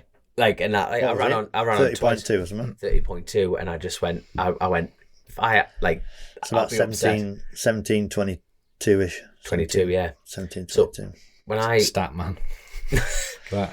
Well, when I panic called you, I needed to find 32 seconds. You're not finding that overnight. Not with 189 mile an hour motorbike either. Mate, What was that Honda of yours doing in 07 when you did a 130? 170. I do think about it. I don't think there was a speed trap down there. I don't think. Maybe. What will that make? 175, 180 horsepower? Make a bit more. 190ish maybe, would it? There you are. So that's the thing. It just shows that you don't need all the power, to do it. Though, Soul 7 bike were fantastic. Had them narrow tyres, them narrow Dunlops that steered really good. The pyramid tyres. Not the 364s, not the triangle ones, but they were just they were 190mm, so they were just used to steer really good. And nice bike, that. Lovely bike. You had a go on it, didn't you? I rode it with Goodwood, yeah. But it had different crank, different rods, pistons. But so much space on it. I don't understand for a wee shite like you with your little dumpy legs. You get on that thing, and I had loads of room on it, didn't I? I said to you as soon as I got on, I said, fucking hell, there's loads of room on this thing. Yeah, I had big bars, low pegs. Makes it feel bigger because the tank's high. The new Hondas, you see on top of them, really. They look small, them bikes, mate. The seat tank's quite low. Yeah. Because I'm lazy. So I just... Economical, you call it. Yeah, just sit on it. So. But that 07 bike, I mean, if you had a brand new factory 07 bike now, brand new one, you still go fast on one. You do 131s, or should do, potentially, Yeah. I did 133 for slowing down for pits, and then the sort of job was done then. I was just riding to my boards. But, I'm going to touch wood while I say this. You get a phone call in 20 minutes, you're sacked from Honda. You want to go to the TT next year. Good one. What bike would you be on? While he's in the contract on. No, but you... BMW. Right. You'd have to be, wouldn't you? I'd go and buy an Honda. Run it myself. When you talk about the stock, they're all good. They are, aren't they? Yamaha's good bike. It did seem like a little bit of a leveler this year. I know the BMW was exceptional, but then the Honda wasn't that far off, was it? No. And we know the Kawasaki stock package. It was fast. It's a fast bike. Kawasaki's obviously a bit long in the tooth. The Yamaha, historically for the last few years, hasn't been there or thereabouts, has it? It's just been lacking. But they put the Motec on it. No, but you see, from when Jamie Cower did the laps to James Hillier doing the laps, so allowing Motec onto the Kawasaki's as well as the R1s. I don't know why I'm doing this hand movement. By the way. I'm hypnotising you. I'm watching it there you like go. a dog watching it. No, but you know what I mean. There's a few little changes to try and iron out a few issues. Anyway, there was a few 130s as well this year, weren't there? But they were not. There was you, Craig Neve, Sean Anderson. Yeah, he did. Sean did it on the Suzuki. Rob Hodgson. Didn't young James Hyde sneak into it? Nearly. What a pilot he is. I'm a big fan of James Hyde. Big fan of Giant. He's just still he listens to the show. He listens to the show, but he just doesn't. It's just him. He's happy with what he's quiet, doing. He's quiet. But the one thing is, he's building his foundations under the radar. Then when he does, he wags his hand for a go, he's 5, 6 years experience. So you're not trying to educate him where to go and how to do it. He's just got to put it all together himself, But Mike Brown nearly got his first win, didn't he? Well, he got across the line, haven't you, in the twin race? But he went well, didn't he? But he was like, I followed him on the old superbike, and he's like, gets bounced around a little bit on that thing. He needs a bit more experience on the big ones, but like Burrows, he's got plenty of balls, hasn't he? No, 100%. But like Burrows have chucked the RK, Charlotte, who sponsors the Burrows team. They are just fully invested in that, and they've got a fantastic bunch of lads, and they've got awesome bikes. They've bought Tass's Hutchie's old gear, the superbike, the stocker, spare engines, spare this, good package for him. It is. Good package. It's a brilliant team, that. Brilliant team. Were you touching on Hutchie? There was a few missing, weren't there, for this year? Hutchie. Gaz had a bad crash in. Yeah. I want to say it was Czech Republic. Got ran over, didn't he? Coolant went down or something like that. I think he busted his leg. Coolant or oil had ended up on the track, but over there they've got they just put the stakes in the ground with a bit of mesh across it, and he'd ended up in there, snapped his femur, the bike followed him in, that hit him, and then another bike came in, and actually it was the bike that hit him and broke his leg is also the bike that saved him, because that was the buffer that the other bikes were hitting. So it was horrible, but yeah, he's had his op now, and femur's pinned, and sad, so there was sad, but just shows it goes wrong in the breath, doesn't it? But when we're talking about that 130, that last senior race, Craig Neve did his first 130 and finished 11th. Rob Hodgson finished 10th, did a 130. It's got to that. Yeah. Step I was battling with him. Sean Anderson 9th, 8th. Not sure, and he'd been in top 10 in all the other races. Rode does really a good job. I followed him somewhere in practice, and he has some corner speed. For me, he's one of the most underrated. I went to see him after him. I was like, mate, I said, you just need to just be a bit deeper on the brakes. He's a bit, because he's not short circuit. He just bit ginger, a bit. early, just a little bit. I said, mate, if you just tighten that up a little bit and brake a bit harder in a few places, and if you've got all them corners do brake a little bit harder, then you'll find 5, 6, 7 seconds in a breath, and then that takes you to another level again. But I followed him over the mountain through 32nd and 33rd window. I was like, whoa, he's got plenty of speed on in the middle of the corners. Yeah. Howie hasn't had a big opportunity as well, because he's a fucking nice bloke. Yeah. Really nice proper bloke. Good peddler. Yeah. I mean, he hasn't been on his own bike for the last couple of years, has he? But like you say, that next set, we rode for Hawk. Yeah. Last year. Did Crowe do a 130? Big Crowe? He had a peg up his arse, didn't he? What did he? In his arse. How did you get a peg up your ass? No, he crashed high side, landed on the guy's bike. Cadwell? Somewhere. Oh, before Literally, the TT? Bang, straight through the side of his arse cheek. Well, got infected. Plenty of arse, isn't he? Plenty of arse to get through before he gets over. And our next guest, Crowe, get yourself in. Sorry, Crowe. I won't want to left hand him. Would you tell him that to his face? face? No, but he wasn't well. And then speaking of unwell, Connor Cummins missed a lot of practice. He was unwell. Then what was that virus? David Todd, he was unwell as well. Shits. Did you just have the shits? The shits, I think. Because he was on a drip, didn't he? Both ends, I think. Both ends. I had a little bit. Enemas. I had a little bit as well. I had wild shites for about 24 hours, but luckily it was on the day off. Right. So I sort of I felt okay, but the stomach's just just rushing off to the toilet. And, see, that's the Morecambe in him. That I'm only ill for one day. I'll show you a picture of it. What's that? It's like oxtail soup. No, but like you say, it's been a weird year. Oh, aye. It's weird, isn't it? Something wrong with you. You'd dip your chips in that, wouldn't you? I haven't had a solid shit for years. But then look at the pre-senior one. Are you going to show me one of those? Look at that one. Look at the colour of it. It's like a. What's that little button mushroom on the that's top? The end. That's the last drop in it. We snapped off, but it looks like a Farley's rusk. Humans want what a Farley's rusk is. We used to eat them when we were kids. Oh my God. Yeah, I had some dodgy Manx poos. Yeah, but like I say, tell you one thing that I did this year, and if Javier Beltran's listening, he'll be chuckling to this one, but he just made me drink all the time because I don't drink. As you know, I don't drink. But he's obsessed with hydrate. Camel boy. I am, yeah. I'm camel, yeah. Camel boy. Don't piss either. You haven't drank anything all day and you haven't pissed. It's weird. Yeah, I'm weird. But I used to get headaches and stuff like that. But he just said, I've been having these gels and all. I never thought I'd ever sit and say then, that. the energy ones? Yeah, gels. Which give me immediate fucking heartburn. So I have a gel, a Rennie. Sign of the age.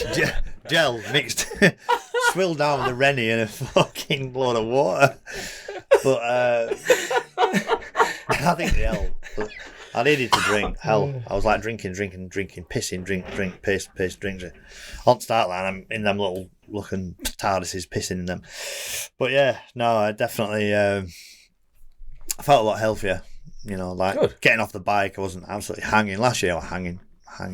This year, still a bit fresher. And last year I was blowing out my hole, and they could see it. You know, the teams are working around the clock, doing all that lot, and you're not making any effort whatsoever. They can understand why they get fed up. And it's been part of my racing journey all my life. I've always been like that. You know what I mean? But I've been able to back it up. Yeah, You know, but now when you're not backing it up, it's like, ugh, I can't sit there. And just when, in 2007, that 130, I got fined 16,000 quid that year for being over 12.5 stone. I had four weigh-ins in my contract. So I had quarterly weigh-ins on my wages. So Neil Tuxworth, like, he'd be wandering around with these little scales in his hand. You think, you little bastard, you know, because you knew what was coming, because you knew you were over 12.5 stone. Jumped to over 12.5 stone, $4,000 off your wages. But I missed all four weigh-ins. So cost me 16 grand. In the first 130, everything was going great. I thought, can we not just make it 2 grand? You know, can I have a deal? Try to bid him, you know, for like 2 grand. No, it's in the contract because it was down to the penny we took. He's like, I wanted to smash his head in. Anyway. Do you feel like you're going to have to make some changes for next year? Or Not really. I mean, end of the day, I've got to get around the table and work a deal out. They might not want me. No, but are you on 12-month contracts with them? Yeah, 12-month deal. contracts. Yeah. It's negotiable. We can get around the table and make a bit of a plan, but I don't know what their plan is. You want to go back next year? Not talking about. Okay, we're talking about everything's in place. You got everything that you want. Blah blah blah. What do you want to change? Question: what do you want to change? Which would be nout. Second question: what do you feel like you get should paid change? 5 million quid? 5 million quid. That's totally agree. Because I wouldn't change. I'm just trying to think. Nothing with the team. The team, my mechanics are great. They're passionate about it. They all want to be there. It's over 2 weeks away from your family. It's tough on them. So, you know, I have my family there, so it's a lot easier for me. They're away from the family. So all the people that I worked with this year have been epic. The bike has been great. You know, if there's a new bike next year, I'd love to be involved in that development of that, which I quite enjoy doing, all that sort of stuff. Yeah.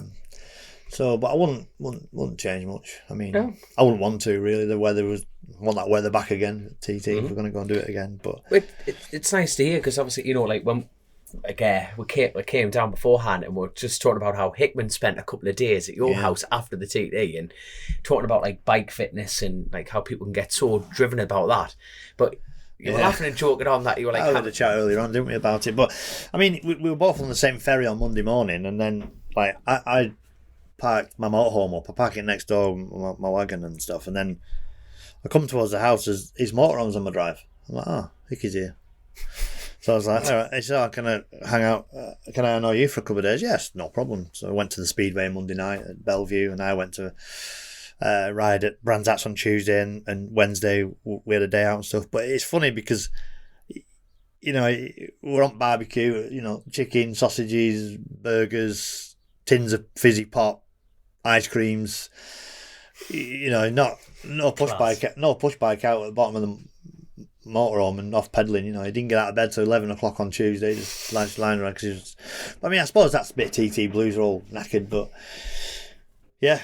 So it's chips, chippy dinner, barbecues, ice cream, donuts, 3 days of sitting on his ass, and then he's gone up to Knock Hill. Yeah. It just shows how we're all different. You know, Davies paddleboarding, gym, cycling, nothing wrong with that at all. There's nobody judging anybody that way, but like, I just love the way that's what I'm saying, he's in his prime. Is he mid to late 30s? Hickman. Yeah. be 37, Riding the bikes. 38. Yeah, Something. Riding the bike's the easy bit for him. Yeah, He just loves it. He just loves. He's so naturally talented. He's strong, tall, fits the whole TT thing. And he's on a bike constantly, isn't he? Yeah, and he told me I won't release his weight, but he's actually quite heavier than you think because he's a big bloke. Yeah, you know, to do what he does, he's epic. You know, and riding, you fly into that knocky lepin 30 times in a BSB race with all them top guys around you, and you're anywhere near the sharp end. That is fucking tough. That is a tough race, and you know his preparation for the week was barbecues, ice creams, donuts, and chippy dinners. Love it. It's great to hear that side, but like we were talking about prior, from an outside looking in, you know, at the end of the day, like I can't pick up the phone to Hickman and go, how was your session and stuff.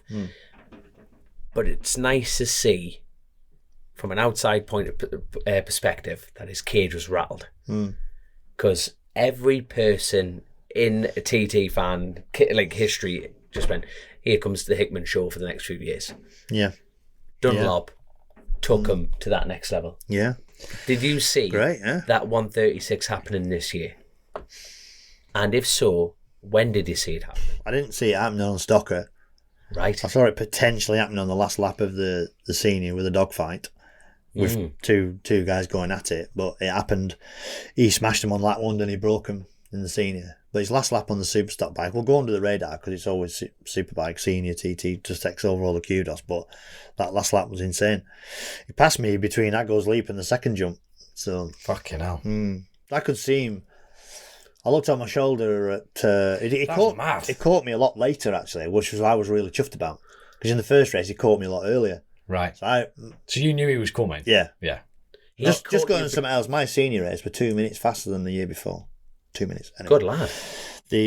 You weren't told him. I was correct. Stato told me, but I could always. You can feel it. I went into the Governor's Dip. I looked across and I thought, I'm far enough in front of him. Told him off to Quarter Bridge. So I thought, I'm going to lose a lot of time moving. You know what I mean? Yeah. You want a clear rundown. Yeah, I just thought I'll get going. So I just put the head down, bump through the bottom of the braille, and just as I come over the first Aggo's leap, he passed me there and over to second jump and gone. I was like, see, that's mad because go he's through gone through the bottom of the braille, and then to have to make move to enough the right. of a lane change there. That's yeah. Well, he's probably held back a little bit, and I'll hold my hand up. I'm not as fast through the bottom of the braille as them. He's just got that little squirt run, and I've been he's flattened it through the bottom of there, and it was clean as you like. There's a picture of it in my column in the MCN. Did you see it? He's one of the most gentlemanly riders. Yeah, isn't he? He's always passed me fair and square. Yeah, I got the same picture of me and David Jeffries going over that jump. Oh, class! 20 years ago. Yeah. Well, 21 years ago. 02. Yeah, is DJ on the same side as Hickey? Or yeah, are you on he is. Is he? Cool. He's on the same side. I'm on a 9545 blade stocker, and he's on his superbike. It's practice. But he's just steaming past me. So. What number, in your opinion, should Hickman go off at? No, whoa, let's change that question entirely. You can put the top 10 seeded riders anywhere you want. Where would you want to put them? Even I think we should, selfishly, not even. I think that maybe if it wants changing, just go by the lap times. Fastest is first. Yeah, do conventional qualifying. That just takes any hassle out of it, doesn't it? Any smoke and mirrors and fucking bullshit. Probably a little bit safer as well because you're reducing the passing side of stuff. Now, speaking as like racing fans, I've tried all this. When I was a bit young, well, when I was going all right, I would go. Going all right, you are going all right. I know, but I would. I'm not going to name any names. When you're at the peak, let me peak. I used to go speak to Phillips and a few others and go, well, can you put A into? Yeah, she's probably corrupt, really, but it's what happens. But you know, when you're at the top, you can do a bit of moving about. I don't know if it's corrupt, is it? No, it's everyone's getting the same bite. It's gamesmanship, innit? It's sportsmanship, innit? But I would always want somebody who was fast to try and chase, and I'd always want somebody who was behind me that I thought would never catch me. I'm not going to name any names because everybody in that top 10 is fast. Yeah, whether you catch them or you catch them. So I'd always, think, can we just stick, in there? And it gives me a bit of space, and if I can catch it. Would you still like to do that now? I'd love to do that, but I'd like to be in that position to be able to do that. Well, I'm not in that position now because everybody's catching me. But in the same breath, everybody would have that opportunity. But you're Paul Phillips now, right? No. Yeah. Where would you put Hickman? Where would you put Dunlop? And where would you put Harrison? If I was Paul Phillips and I was a promoter, I'd just leave him at number 10 because it's good for the sport for him to come through and catch people, isn't it? But then, would it be even better if Harrison was at 2 and he was number 3 and he caught him on the road, them two rode round together pushing each other on at certain speeds? But when you're 10 seconds behind, it's always super hard to, unless something happens in the pit so you run on somewhere, you're not taking 10 seconds out of somebody. No, not a top rider anyway. You're not going to catch him and lose that 10 seconds. It's always easier to chase than it is being chased, isn't it? So do you have... So you better put in Hickey with Dean behind him, so Dean's got a target to chase. That's right. Because Dean's the one that's at a bit of a disadvantage at the minute, so yeah, you'd want to dangle a carrot for him. Where would you put him? Where would you put him, John? I've won races in 2005 off number 10 on the Yamaha. I won 2 Superbike races in 05 at number 10 because I always thought I want to chase them down. But 10's a disadvantage if the start of the race, say I'm number 3 and I go into Union Mills and my bike stops, 4, 5, 6, 7, 8 are compromised because they're going to get yellow flagged, and you could lose 5 seconds in a breath because you come out of Union Mills or something like that and you've lost all your speed up there. So yeah, it's a bit, number 1's great if you can go, if you're fast enough and go. He could go at number 1, probably gone. If Harrison was in at number 2 or Michael was in at number 2, Peter's ass might be twitching a little bit. But if anybody could deal with it, Peter could, because he's that chilled. Nothing gets in Peter's head, I don't think. Peter's just... It's like David Jeffries was. Just reminds me of him.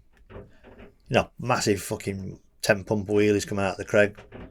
I never did that. I should shit myself because I do a wheelie, wave a crown, back and stop. They look a right dick, wouldn't you? But Dave used to just big, massive wheelies past his sister coming out of the Craig she was boarding and all that. Like, it was class, But I watched races when I was a kid where Brian Reid ran out of fuel on 250 at Bedstead, Class. After a 6-lap 250 race, for long races on them things. That is, isn't it? Do you think you can get in Michael's head? You said not much will get inside. Hickey said, do you think Michael's somebody that... I'd probably motivate him more if you try and wind him up. Angry. Yeah, but that's the thing. That's the thing. You've gone from, when Dunlop smashed the lap record in practice, it was like, here we go. You know what I mean? 23-3 or something then on 650 ditch pump from a standing start, didn't he? And on about Tuesday. That's mental. Michael did. That's fucking obscene, that. Him during practice week was bonkers, wasn't it? It was just fucking... That's what I mean. It's like, but the game came to... became a race event again. You know what I mean? Just and that's not against Hickman. You know what I mean? I don't even mean that anything negative, because Hickman has been so dominant. You know what I mean? It's like just laps after, but Hickman would have loved that. Yeah. You know what I mean? Everybody jumped on the thing with Dunlop, didn't they? Sort of discounted him. Whereas, like you say, Hickey's in the background, very methodical, very. Practice week is practice week. That's the time to make all the little changes. And can we go away and can we do that? And he knows that BMW so well, doesn't he? He's been there. If anybody was going to get, if your character was going to get rattled, it would have been rattled in practice for Peter, because he had brake problems, didn't he? He clipped bank nearly at Craig. And I know the pictures make it look. As a rider, you go, it wasn't that bad. I don't. Yeah, but I know what you mean. Yeah. For the public, they're going, "Whoa, fucking hell, you're using every bit of the road," but to you, you're just in a rhythm doing your thing. Yeah. He's had all that work with that 700 Yamaha thing. I mean, that's just another massive curveball. I mean, I don't know how he does it. I don't know how he can run that PHR, the Triumph Trooper thing. He's a grafter, isn't he? I mean, all that, and he's constantly, his motor on door, there's a TV crew there every fucking 5 minutes. So, a few birds in and out there as well at night time. I don't know what's going on there. But it's just how he does it. I don't know.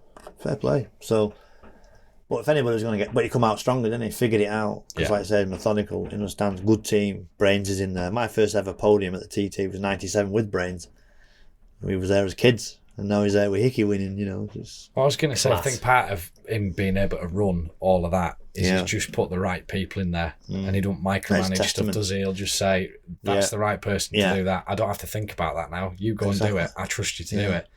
He's not having to micromanage and say, "Oh, well, I need to fuck it." Is it? Well, you've got merchandise stand going. You've got the right people in there. He's got the right people in that one. He's got the Trooper merchandise. Hell of a business, Monster, man. yeah. Hell of a Monster business, sponsorship. He's got the truck for the Trooper thing. Then he's got all these. Then the hospitality. It was like flipping Hickey Road. That top row. It was like Hickey Village. Yeah. But he's killing it. Yeah. But he doesn't shout about it. I'm going off about it. It's just getting on with the job. Nobody's done it for him. He's done it, hasn't he? He's done it. He's made his decisions. Fair play to the bloke. And sticks as much money in his pocket as he can. Or fair play to him, and win as many races as you can while you can. And you put a fucking good show on. And when outright like records are broken, then people remember him. Might not remember third place. Might be fantastic third place. It might be an amazing win on the R7 thing. Nobody gives a shit. That thing was a turd at start week, and at Northwest it was a turd, but he ended up pulling a win out of the bag there. But they won't give a fuck about that. It'll be that senior and that 136 on Stocker. So I tell you what, that's what we want. That's what fans want. I feel sorry for Faye Holdmind. She's going to end up with a load of tattoos. You know what I mean? She's got 136 tattooed, and it's going to be. Stuart Higgs will be going berserk with that one. He's not going to be happy with that 136. Nice tattoo though. Actually, quite a nice. That looked quite cool. And tattoos were free, so that's typical motorbike races. We get a free one, we'll go and get one. But I got one myself. But Nathan got a real nice tattoo. I don't know if you saw that one. He got his mum. His mum passed away, so he's got mum through with the map of the TT track, which is nice. Fantastic. Which is really really nice. And his dad got one as well, so all the family got them. But they must be tight as well, getting them for free. I did some hairdressing. I did hairdressing. I did. I did so. God. Yeah, Shoei did a bit of a promotional thing where I was cutting hair. So how did that go for you? All right. Yeah, it's not hard, is it? I don't know. My missus does it. I've tried. You've got more hair than a dog, right? It just grows like mad. I know. Mine's falling out. Mine's just dropping out. Bit weird though, touching a bloke's head. I'm not really sure. Better than touching his dick. It just doesn't. Hey, cash is king. Just doesn't. Are you bored now? No. Honestly, don't Twitter that. No. I'm working. I've just tweeted this whole subject. We've got some Patreon questions, and I'm just flicking through because you end up going naturally through them anyway. So, but keep talking, lads. But it's a case of Mark Prescott. It's a good question. How many more years does John want to do the TT? Is Rutter an inspiration? Tell you, inspired me was Greg Hancock, World Speedway champion. Yeah. And he retired at 48. And I said, if you retire, I'll retire. He retired, and I didn't retire. But I don't know.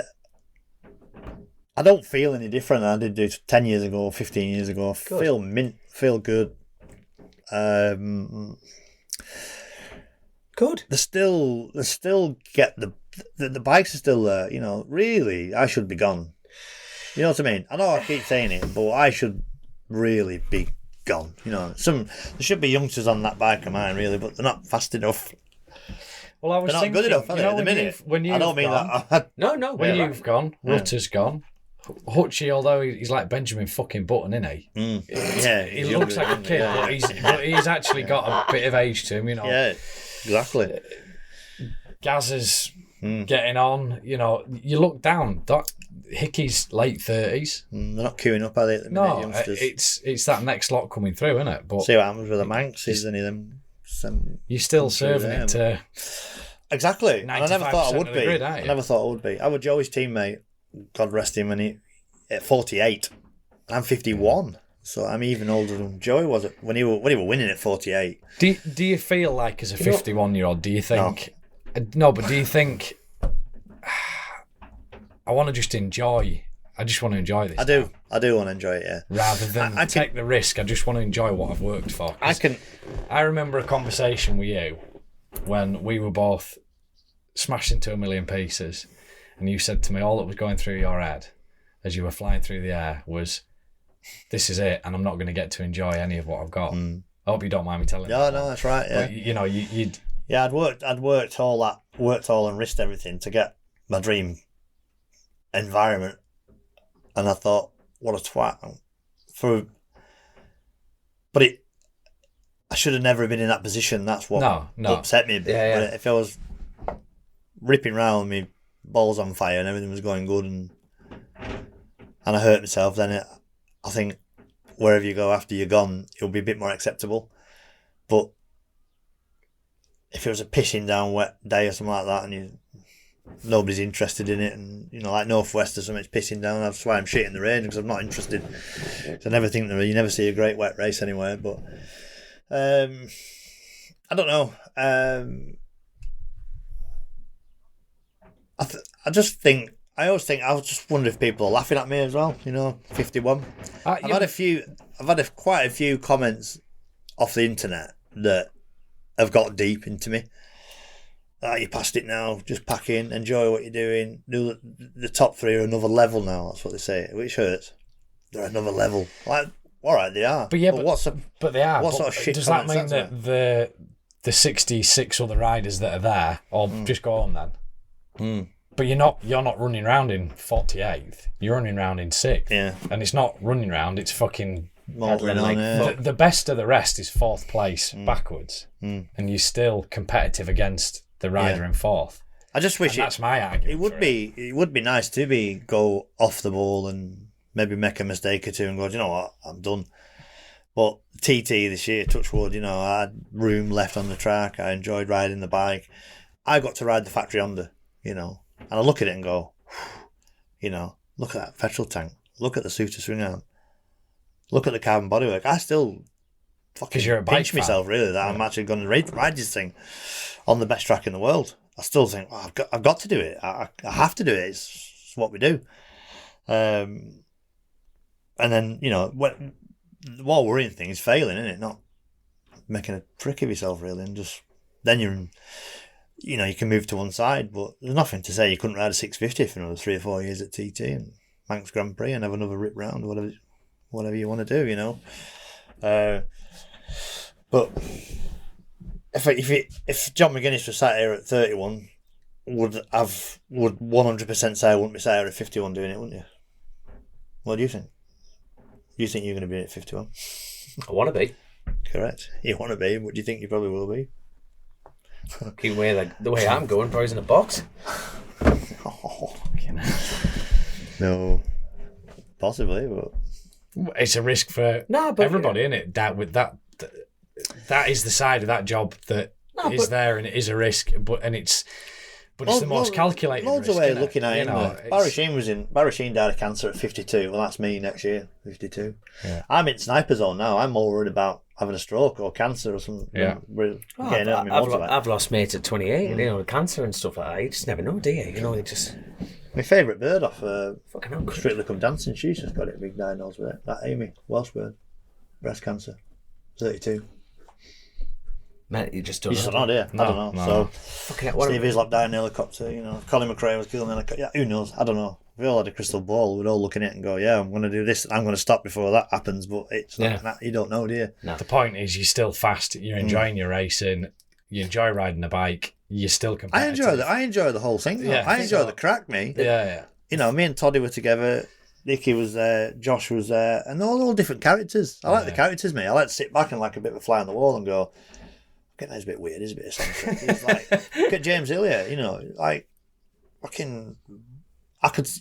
He might not sail for 20 minutes. No, he's but when he like says something, you're fucking in the big heap. Yeah. You're in the big heap laughing your head off. Yeah. Chris Harris came across this year from Top Gear. Couldn't believe it. Just absolutely blown away with it. The whole thing, the way it works and how it operates, and came back for the scene here with his missus. Come back, flew back again. So that Channing Tatum, he was there kicking around, loved it. Looking at Hollywood movies now, aren't they, about doing things like that? So, and they're blown away by it. But it's nice that they get it. Yeah. It's so powerful for them to come and say, whoa, fucking hell, they're on a death wish, them like Death Island, which I've heard it all before. But they're sort of positive about it now. Everybody loves it, don't they? It's the last real place you have a bit of freedom, isn't it? Correct, yeah. It is so, isn't it? You know what I mean? Red tape and all that shite, you know what I mean? Like, no one makes you do it. Well, it's full of Karens, isn't it, and everything else is full. I mean, look at that. But you touched base before a little bit on Lee Johnson, and he threw that conversation up on Twitter about me taking piss. You watch the other counter on McDonald's and all that lot.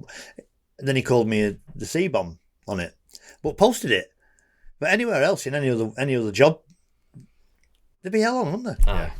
You Yeah. can't call somebody that. Of course you fucking can. Of course you can. You know, you 100% can't. There's it's mates, no we piss, no taking piss, no banter in this world. You know, it's like we're so like say in this niche thing.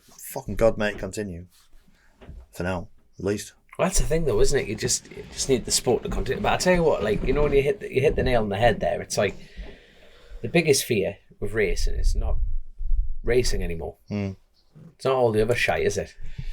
No, it's going to be a big hole to fill, isn't it? Because if you're not performing, you're not getting the bikes.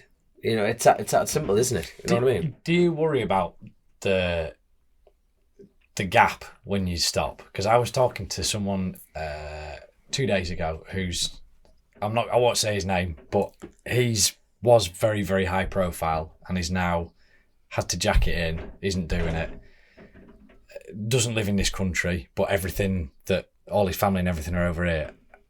And he has some fucking dark times. Because he says, I've done it for so long and now don't know what to do with myself. And I can't fill the hole. And I don't know what, it's been my way of life. Does that, because I think there's going to be a big problem in a few years with, like, you know, these young lads coming up through these academies, through the, you know, the British Championship and the Spanish Championship. They put everything into it. They think they're going to be a world champion. The reality is very few are going to get that far. And then you've got these kids that have never thought about anything else outside of the racing, which I can relate to. But for you, you've done this for so long. Yeah, I don't know what else to do. Yeah, but I'll stay involved in the sport. Yeah. Though. I will stay involved in the industry. I'm still a fan. You know, when I couldn't race the 600 race, I got off the bike. I said, right, let's go to Ilbury. Let's have a watch at Ilbury. I went to Ilbury, went to Braille, I was just like, fuck it, let's go and watch this. It's amazing. There's going to be like record, blah, blah, blah. I'm still like a kid. So hopefully that'll fill the gap from not riding and just like commend what we've done, take a bow, you know, stay involved. And then I'm sure that will keep me stimulated away from not being able to race. You do think about it, and like I say, it's weird, you know. I don't care who you are. You love your ego being graced. You're signing autographs. Everybody's telling you how great you are. A few pictures and all that lot and stuff, one thing and another. And I love the fact when my TT leathers are coming, UPS drivers coming up my drive. I know it's my TT leathers. I'm like a dog. I can't get out the front door fast enough to get the box out of the van. You know what I mean? And me and Ewan are arguing over the monster bits because he's always robbing my stuff, Alpine Stars and all that. So I still love that bit, but it's going to be.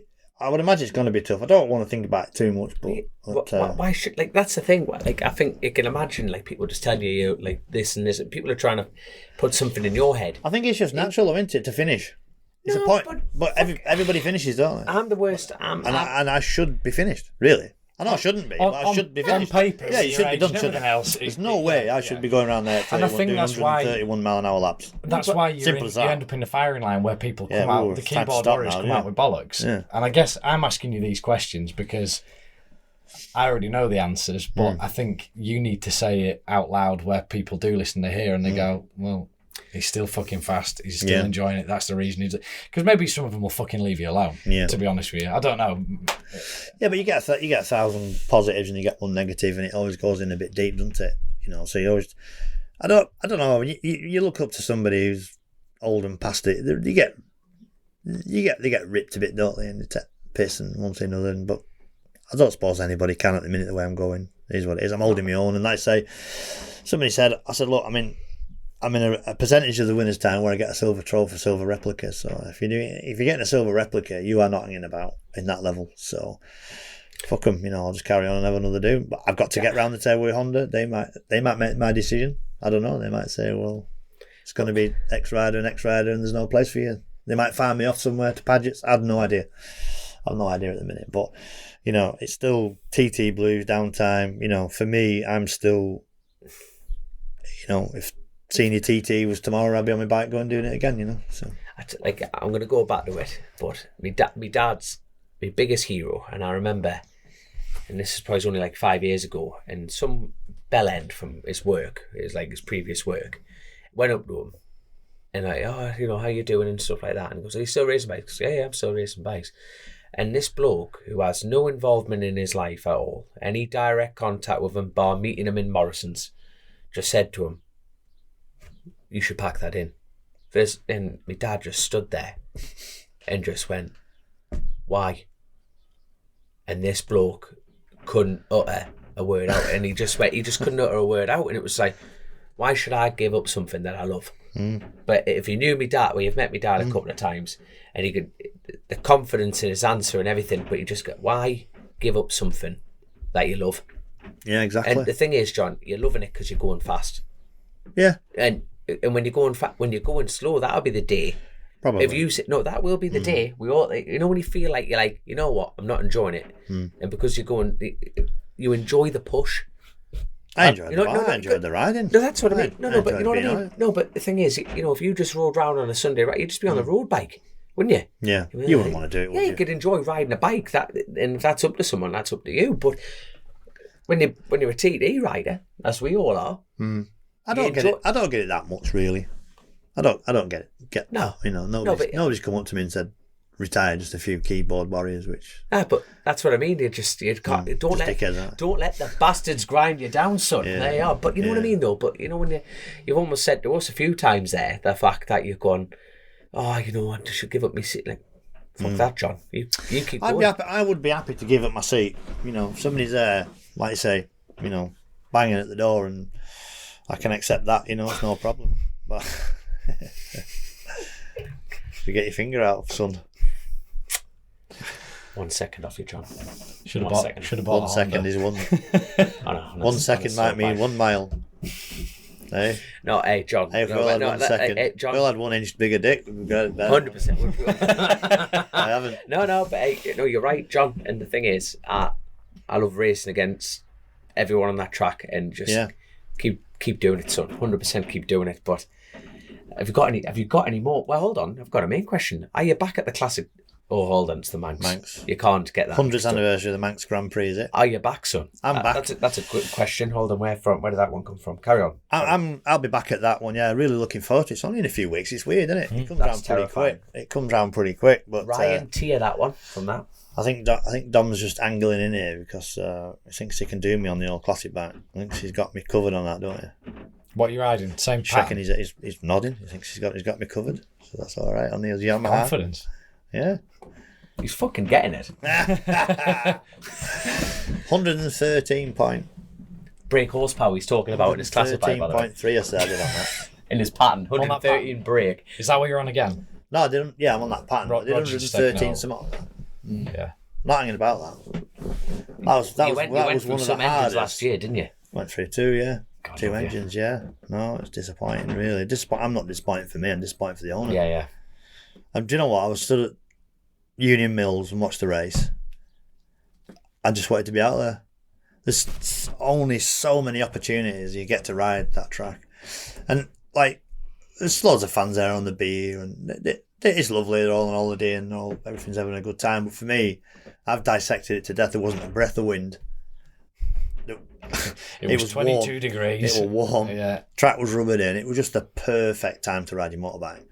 Them conditions, it wasn't too hot and all that. It was absolutely mint. I was stood there thinking, "Rrr." So I was gutted. Yeah, it's funny, that thing. I've done 7 classic stroke Manx Grand Prix and finished 3. Fucking frustrating, them things.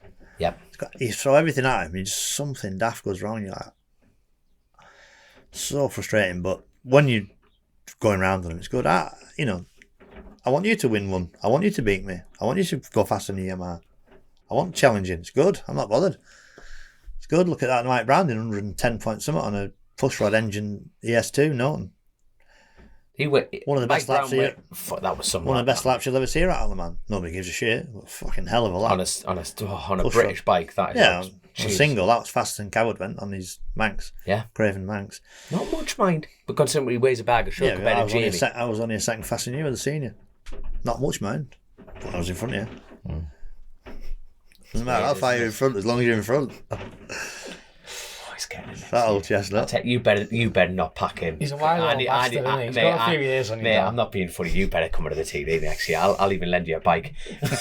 I'll lend you mine. But yeah, I'm looking forward to that one. Good. I like the bikes as well. You know, some of the old bikes that I go, I'm a fan of old bikes. My dad was a bike dealer, one. He saw all the shit my dad's had through his hands over the years, and Nortons and Triumphs and fucking crap and RDs and GPZs, and fucking garage were full of bikes that you'd love to still have. So like Manx for me is good, and there's no pressure. You just stick the old lid on, have a bash around on Roger's bike, and Pat's better now as well. Roger's missus, she had a bout of cancer, so you know, like I say, 2 engines popped last year, so hopefully he's fixed everything, and yeah, fingers crossed. Fingers crossed. We'll get to the end. Macau, is that on the cards? Yeah, I wouldn't mind. Yeah, spoke about it. Went in 19 on Birdie's Ducati, probably the best I'd ever ridden around there on that factory V4. I mean, it was outstanding, that bike, and really, really enjoyed it. It bloody broke down in the warm-up lap. It's like, what? Long way to go for that. But I took the missus last time as well, the first time, so she's been around. She understands it all, what goes on over there and one thing and another, so it was good to have her there. And then Honda are teetering and get a bit of a sponsor on, and somebody pays a few bills, we could probably go and do Macau. I'd like to go, and I've done it a few times riding for Honda, but it's been a thank you to the mechanics, really. You know, Yes. I found a bit of a sponsor, and we've all just gone on and had a good crack. You know, three days of fucking ripping it up, and then 3 days concentrating on the bike, then a couple more days on the rip and gone. So last few times with Honda, we've enjoyed it with that Legends team in 13, 14 and stuff. So Yeah. hopefully are you going? You've done it. You've done it a few times, haven't you, with Daffabet? Yeah. Yeah. Once You did it with one finger missing, didn't you? Then you did it. Yeah, but obliterated right hand. I seen him in a McDonald's at where were we? Fucking, That was opposite the hotel, we're wasn't it? in Newcastle somewhere. He pulls up middle at night, wasn't it? Well, I was going back from a chat show or something. You come up, like this fucking typical Dom style. Chop your finger off, didn't you? At Skerries or somewhere, did you? Sunflower. Sunflower. Sunflower, Aye, right, sunflower. took the finger off. He's like, oh, I got no finger. Yeah. I said, that's Macau then out the window. Oh no, I've not told anybody. I'm still going to Macau. Got to do these things, man. You got to do these things. Let's hope that other team stay involved there. That Daffabet team, is it? Roy, is it? Yeah, Roy team? Constable and Ben, and yeah. So Is that mullet fillet bust his leg, didn't he? Craig, third time, God love him. You know, he'll be up on his feet soon, hopefully. You know what I mean? Third time what? Has he been in that Craig It's the 3 third times? time he's been in the Craig. Oh dear. Not good. But no, he can pedal a bike, mind. He's won the Manx Grand Prix as well. You know, he can. I don't really know him. I don't know. He's the a kid nice too. lad. Like, he's just he's larger than life, bigger than his hair, without a doubt. Without a doubt. So we've got 2 more questions here in the audio, so I don't even know what they are. So this first one's from Phil. A question for John. Ooh. What part of the TT course, or in fact any short circuit, have you made the most improvement on, so that you struggled with initially, and what changes did you make, what line choices did you make that made an improvement time-wise? Just want to say thank you for all the memories over the years. Dom, our 130 man, we love you, and always Queen of the Pod, Grace. Thank you. What about Joe? Oh mate, I'm just furniture. Yeah. Don't worry about me. But no, you briefly touched on that going up to what is that? Tower what it mean? Bends. Tower Bends. Tower Bends, yeah. After the waterworks. Is that You know, what that that's called? right, left Tower Bends, yeah. It's like a right and a left, but it's a long continuous left. It sort of goes off camber downhill with used to have a bump in it. Would you say But that? no, I would say the mountain. I always found the mountain really hard to ride. The whole mountain section, really. Right. Coming from short circuits, took me a year or two just to really get that together. And I still think now there's never a perfect lap over it. You never go over the mountain, do you, twice the same? No. There's always like little 50p adjustments everywhere. But cause it all looks the same. You know, there's no lampposts or telegraph poles. It's all, when you first learn it, is it the 3 lefts or is it the 2 lefts this time? You know, it just takes a little bit just to get dialed in. So, yeah, how do you adjust your lines? I don't know. It's just time, experience, and feeling the wind up there. You know, it definitely, you know, it's just like, I won't say it's like flying helicopters. I've never flown one, but you feel the bike pushing you, so you know. Little adjustments. Yeah, I need to be 18 inch to the left before I turn into the end of the mountain mile, because the wind's going to naturally push me onto the line I really need to be on. So, Yeah. you know, little that comes with experience. And the nice comment there was, I get it quite a bit, and it's quite humbling and really nice, is that thanks for the memories. a lot of people say that to me now. Some of the older generation who's sort of grown up around it, and they've marshalled or they've been coming to the TT. That's the real nice bits, that when they just say, thanks for all the memories. I watched every TT you've done and all that. That's quite a nice thing. More to come, my man. And we've got one more audio one from Adam. Hi guys, congratulations Dom, congratulations John, and everybody else involved with the TT. It was mega. I watched every single bit of it. It was fantastic watch. First of all, Dom, well done for getting in the 130 club. Well done, mate. You should pat yourself on the back. You should be proud of yourself. It's proper mega hossing on, that is. And John, well done, mate. You are on pace all bloody week, all practice. Oh, what? Bloody week, all practice week as well. I watched the interview of you, John, when you were talking about your old chap, and my question is, did you have any dramas this time round? Not just with your old chap, but how you feeling comfortable? You look fast, so you must have been on. Everything was sort of lining up, but was there any dramas? With your old chap, I love it. I think he's he's on about the. He's left his number for you. Yeah, give him a call. Love you. No joke. He's a penis inspector. Yeah, no, that when me and Foreskin come back at Watmer Braille on that first lap of that 600 race a few years ago. Yeah, it was uncomfortable. It wasn't painful. It wasn't really affecting anything. It just trying to get the hood back on. Yeah, but I was like the dogs when they're wiping their ass on grass and that. I'm just trying to.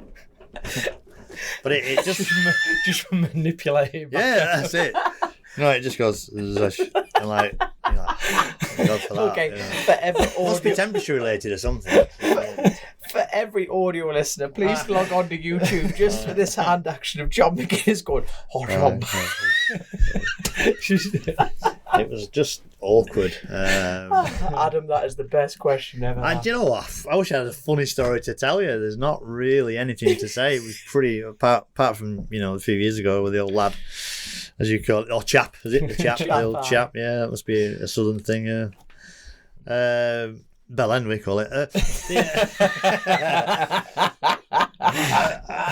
No, do you know what? It was all pretty much. Yeah, I ran over a hat at the Craig. One practice lap, run over somebody's. Did you get nearly at football last year? The football thing last year. That was scary. Yeah. Okay, no. No, the double scary thing was because I was number one. That scared me more, because for a split second, nobody's broken down. Nothing's happened because of this. It's 15 seconds into the race. Yeah. So I'm thinking, what am I going to see? Is maybe he's going to be backing out of a car or something, out of a drive or something like that. I just thought, what am I going to see? But I thought it was a helmet rolling down the road, but I didn't know it was a football. But at that point, you're pointing your bike where it's going, and that's it. You're not going, I'm going to drive around this. You can't go around it. You're just on a projectile rocket, missile, and then you think, fuck. I just went straight past. It took me out of my stride a little bit, because I was like, they're going to red flag it. What's going to happen? They're going to restart the race, and that it didn't. But so it knocked me out of my stride, out of my rhythm for a few miles. But yeah, I had a pheasant walk out in front of me between that left-hander before the K tree. That was pretty scary. But I mean, sun was bad this year. Because we had sun. Yeah, maybe I'm touching base on my age again, but I just thought the sun was bad this year. I thought maybe because the people have chopped some trees down, or some of the branches have gone, so it wasn't covering it. Because when it's fully covered with leaves, it goes dark, and then your eyes adjust. But when it's like strobing, I just thought it was strobing really bad. I peeled into Gorsley on one of the practice nights, and I had to make a massive adjustment around there. Yeah, I went in too early, and I was like, when your body just jumps out of your skin. Yeah. And then I had to, and then as quick as it is to do it, and I was like, so I'd never really risked it at all in practice through any of them sectors at all. So, but that was bad. Sun was bad, but no, pretty much plain sailing. I got hit by a stone at the northwest. Yeah, did you see that scar there? That was Rutter, that prick. See, Rutter? Yeah, he's an aggressive twat, isn't he? Off the RCV. Yeah. Class. that was the worst stone hit I'd ever had in my life. That's skin deep, off there. That is proper deep scar tissue. Just That completely black. But I'm like, you accelerate out of Mill Road roundabout, you're like, into 50, you're going down towards them little jumps, and I could just see this black object hit me, and I'm going, fuck station, into station. You know, you can't, all you want to do is pull up and go, you bastard, you know, and give it a rub, don't you? But you can't, like, go bad. Station corner's coming at 180 mile an hour, you've got to get in there. Class. So that was pretty average, that stone, but... My final question before rounding it all off and doing the housework. Quickly, standout performance and hot and who's not. That's 3 questions. I know, but it's a nice round off there, Joe. You know what I mean? Think of 5. It's another half hour. It is easy. You just name some names and go for it. Chuck them under the bus. Standout performance got to be Michael Dunlop. Yeah. Has to be, you know, from... Never in any doubt, I don't think. Yeah. But... He pulled the pin. He come real good, didn't he? He really stepped it up, you know. Totally agree. 4 wins. 4 wins, 3 podiums in a DNF, didn't he? So, yeah. I mean... That's a hell of a week of work, that. Yeah, I mean... So that's your standout. Who's been... Who's your standout? Ooh. Mine's Brooks. Just because I expected the top 3 to be the top 3. Yeah. And then I didn't really know how Brooks was going to go. And then when you expected Michael to be as fast as that? Or did you expect Toddy to turn him over? No. I just expected those 3 to be the big titans. That was I can't say not hot, but it was disappointing because I think Connor would have had a bit more in him if he'd had a good run. Definitely my man of the meeting. Feel sorry for Connor. Yeah, Connor had a shit one. Yeah, well, the Paget slot had a tough run, a really tough run. He eats, sleeps and drinks it, does Connor. It's Connor's big thing, and Northwest clipped that thing, didn't he, at the roundabout right in front of me, he twisted his knee, and then he got himself back fit. And for anybody doesn't say anything or doesn't moan or anybody like that, you know, Connor just does say nothing, just gets on with the job, but he's a hungry bastard. He wanted, obviously, he'd be disappointed with everything that happened, but what a shame that them 2 boys weren't on all cylinders. It could have been a bit different. Slightly different. But like I say, there's different people coming back and everything like that. But who's your standout? My standout was Stephen Parsons. Okay, yeah. Bone cancer, you know, he should be... The fact that he did the 600 race, you know, he's had nothing but problems at Northwest, went through 2 engines in practice, and he got his replica in that super sport. He could barely get out. You know, he's still fighting he should be in a box. God love him. He should be. And the fact that he stood there with his replica and he just wrote the words "fuck you, cancer," and it's just like that lad has got beyond grit. And I just think outstanding, absolutely outstanding. He only lives around the corner from here. Right? Kendall, yeah. There we go. But he's get him on the podcast. Oh, we have. We're having the but I would like to get him back on it. The fact that his exact words, but I'm putting words in his mouth, but he said everything just burnt.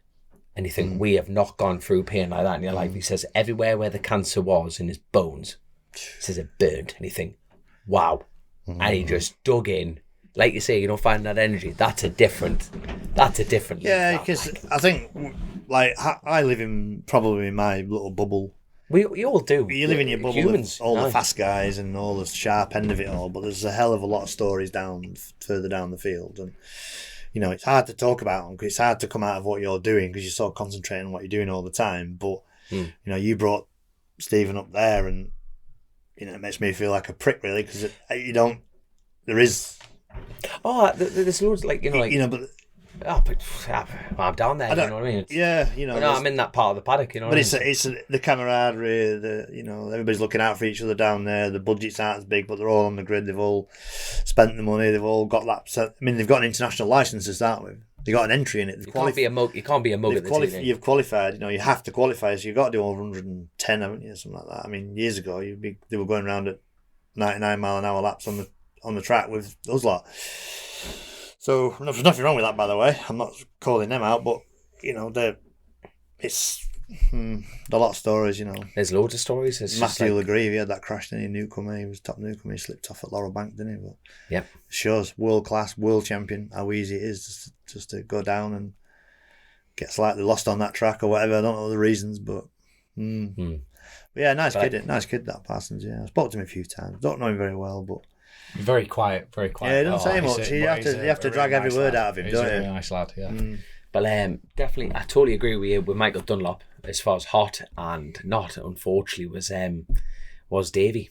No, and I think he'd say that himself. You know what I mean? It's just you just had next year he'll come back fighter faster and stronger. There's no two ways about it. Just a character. It's a character builder for him, isn't it? Of course, for whatever reason we had. I think he had a shock break, and he didn't do shit. Far from it. But as far as what he's capable of, you know what I mean. I think he just the expectation was there, wasn't it? He was billed to be a lot better than it was. Like I say, what did you say to me, John? Yeah, he said something very wise, very clever for John. See, I threw that back at him there. But was it today's news, tomorrow's history? You know what I mean? But we're all working towards next year now, aren't we? That's the thing of it, isn't it? That is the thing. He's only 27 or something, isn't he? Mate, that's it. He's got still a boy in it. The foundations are there, everything's there. All the bits that people love these days, he's got on his Instagram, and he's bang up to speed with all that. And he's cool. He's different, mullet, glasses, Stetson hats, dress, the way he dresses. I mean, he's fucking complete opposite to how I was at 27-year-old. But if it were all the same, it'd be boring, wouldn't it? Way I would. It would. We all need characters, and Guy Martin was a character. You're a character. That other Stevenson, mullethead, whatever it is, always called. Fucking Toddy and stuff. Yeah. Well, I mean, the Bull. Dunlop was the Bull in a Hickey. I don't know. Just great people. I think it's great. I'm biased because it's my sport, but fucking hell. That's what Chris Harris said. He just doesn't, the way we do it, I'm there cleaning flies on my leathers. He said, will Max Verstappen be cleaning his fucking leathers? No, he won't. There's always hustling going on, trying to flog a bit of merchandise. There's all sorts of stuff going on, which is cool. But, at the end of the day, we stick our helmets on, do what we do. But I don't want to say, what is it, hot and not, because it's a funny thing to say, not, isn't it? Yeah. Because he's not. He's just not gone fast. That's it, yeah. It's not happened, is it? It's not that. It's not being there yet. Like, not be. It's not like you're not saying the shit, far from it. But like I was saying with Davey, he's got. It just hasn't worked out from this year when he's capable of more, and he knows that, and we all know that. Well, word it differently. Which one for you was the sort of the disappointment that it didn't come together? For? I suppose Toddy would be the one who it didn't happen for, didn't it? I mean, I want Connor to win one. Don't we all? I want Connor to win one. Yeah. He's anybody who can go to hospital for 2 or 3 days and be on a drip, then just jump on your back and do 32 something, or 30, whatever he did, and finish fourth. He's got he's got the minerals, isn't he? He's 100%. Definitely got the minerals to do it, but it's just not just quite happened for him. But I know what motivates him. It does his head in that he's, when people say to him, "Oh, well, if Hickey or if Hickey and Harrison break down, you're going to be there, aren't you?" That fucking winds him up to death. And I want to beat him. Yeah, I can beat him anyway. That's what Clyde believes as well, and as a team, and they put all the effort into him and stuff. So that narks him and stuff, but it's good for motivation sometimes. And good. Any more questions, my man? No, we could see. I think we should let you get on, because I was about to say we're getting. You're supposed to be somewhere else, aren't you? So no, I've got time for you boys, no problem. Like I say, but I'm going to a posh do this afternoon. Grantley Hall. I'm going to be way out of my depth. Yeah. We can go. We'll lower the tour for you. No, I had an email. No, with you. I had an email off them the other day to choose what robes we want in the room. Shut up, man. Yeah. and what pillars. what like stuff we wanted. What, like goose, duck? I've no idea. Polystyrene balls. Monkey foreskin covered. Fucking hood covered. I'm not going to be over pissed tonight without looking at that going. Straight. I mean, I'm going to be turning up in Honda CRV. There's going to be rollers there and fucking Ferraris and all. I might take your pick. I might go in van. No, take your pick up. You Honda Activa. Take a long time to get there. Just 50 mile an hour flat out. John, I'll tow you, son. Nah, we're going your pickup. Yeah, that. We're going Ranger. That would turn some heads, that, son. Where's my silk robe, you bastards? Got to pick the robe and all. I looked Looked at the menu, I'm like, where's egg and chips and that? There's no egg and chips on there. It's all fucking. Can I have the whatever. clever axe, please? I'll be. You know what I hate when you go in hotels, or posh hotels, when they take your gear to the room and they stood there with their hand out. Yeah, I can't do I'd sooner carry it myself. Yeah. I can I manage. didn't ask you to do it. Yeah, and stood there like. I just love it when I just don't give them all. They just hang around like that. Hanging around for 30 seconds. Like, yeah, mate. You just take a shit with a door open while I still stood there, don't you? I hate all that. Right, is that? We'll see. I'm just going to speed drink a load of drink and just get wankered and probably see what happens, because it's the best way to do it. Just get blathered and then you're not worried. Not Good lad. Worried about your P's and Q's, because I won't fit in there. Good lad. Proud of you, John. Never change. And we know you're not, and that's why we all love you. That's exactly why we all love you. But, hey, honestly, John, thank you for letting us. Thank you so much for, we were here at 8 o'clock in the morning. What a man. Just for squeezing ears before I get out of this sauna now. I know, it's Camera's probably not showing it, but it's right on. I'm sweating like a prison snitch, honestly, I'm telling you. But honestly, thank you so much for coming on the show. Thank you to Colchester Kawasaki, thank you to Alan Garner, Bennett, Joe Ackroyd, thank you so much. It's been too long since we've had you on. And John, one more time, thank you so much. And we will catch up with you soon, man. Well, that is a little bit of a sore subject because we still need to get the graphics done. So So Colchester Kawasaki own the Global Motor Group, but we are going back to Colchester Kawasaki. So this is brought to you by Colchester Kawasaki. So actually, Joe, well done, because I mentioned him 4 times in 4 seconds. So, what a man. It's not your first rodeo, son. It's not your first rodeo. But no, have a great weekend. Nick us a couple of robes. That'd be awesome. And thank you to all our patrons. Thanks very much. Catch you soon. See you in a bit. See ya. Cheers, guys. Chasin The Racin. Powered by Colchester Kawasaki, part of the Global Moto Group. We supply new Aprilia, Moto Guzzi, Vespa, Royal Enfield, Kawasaki, Sim, Mutt and Benelli motorcycles.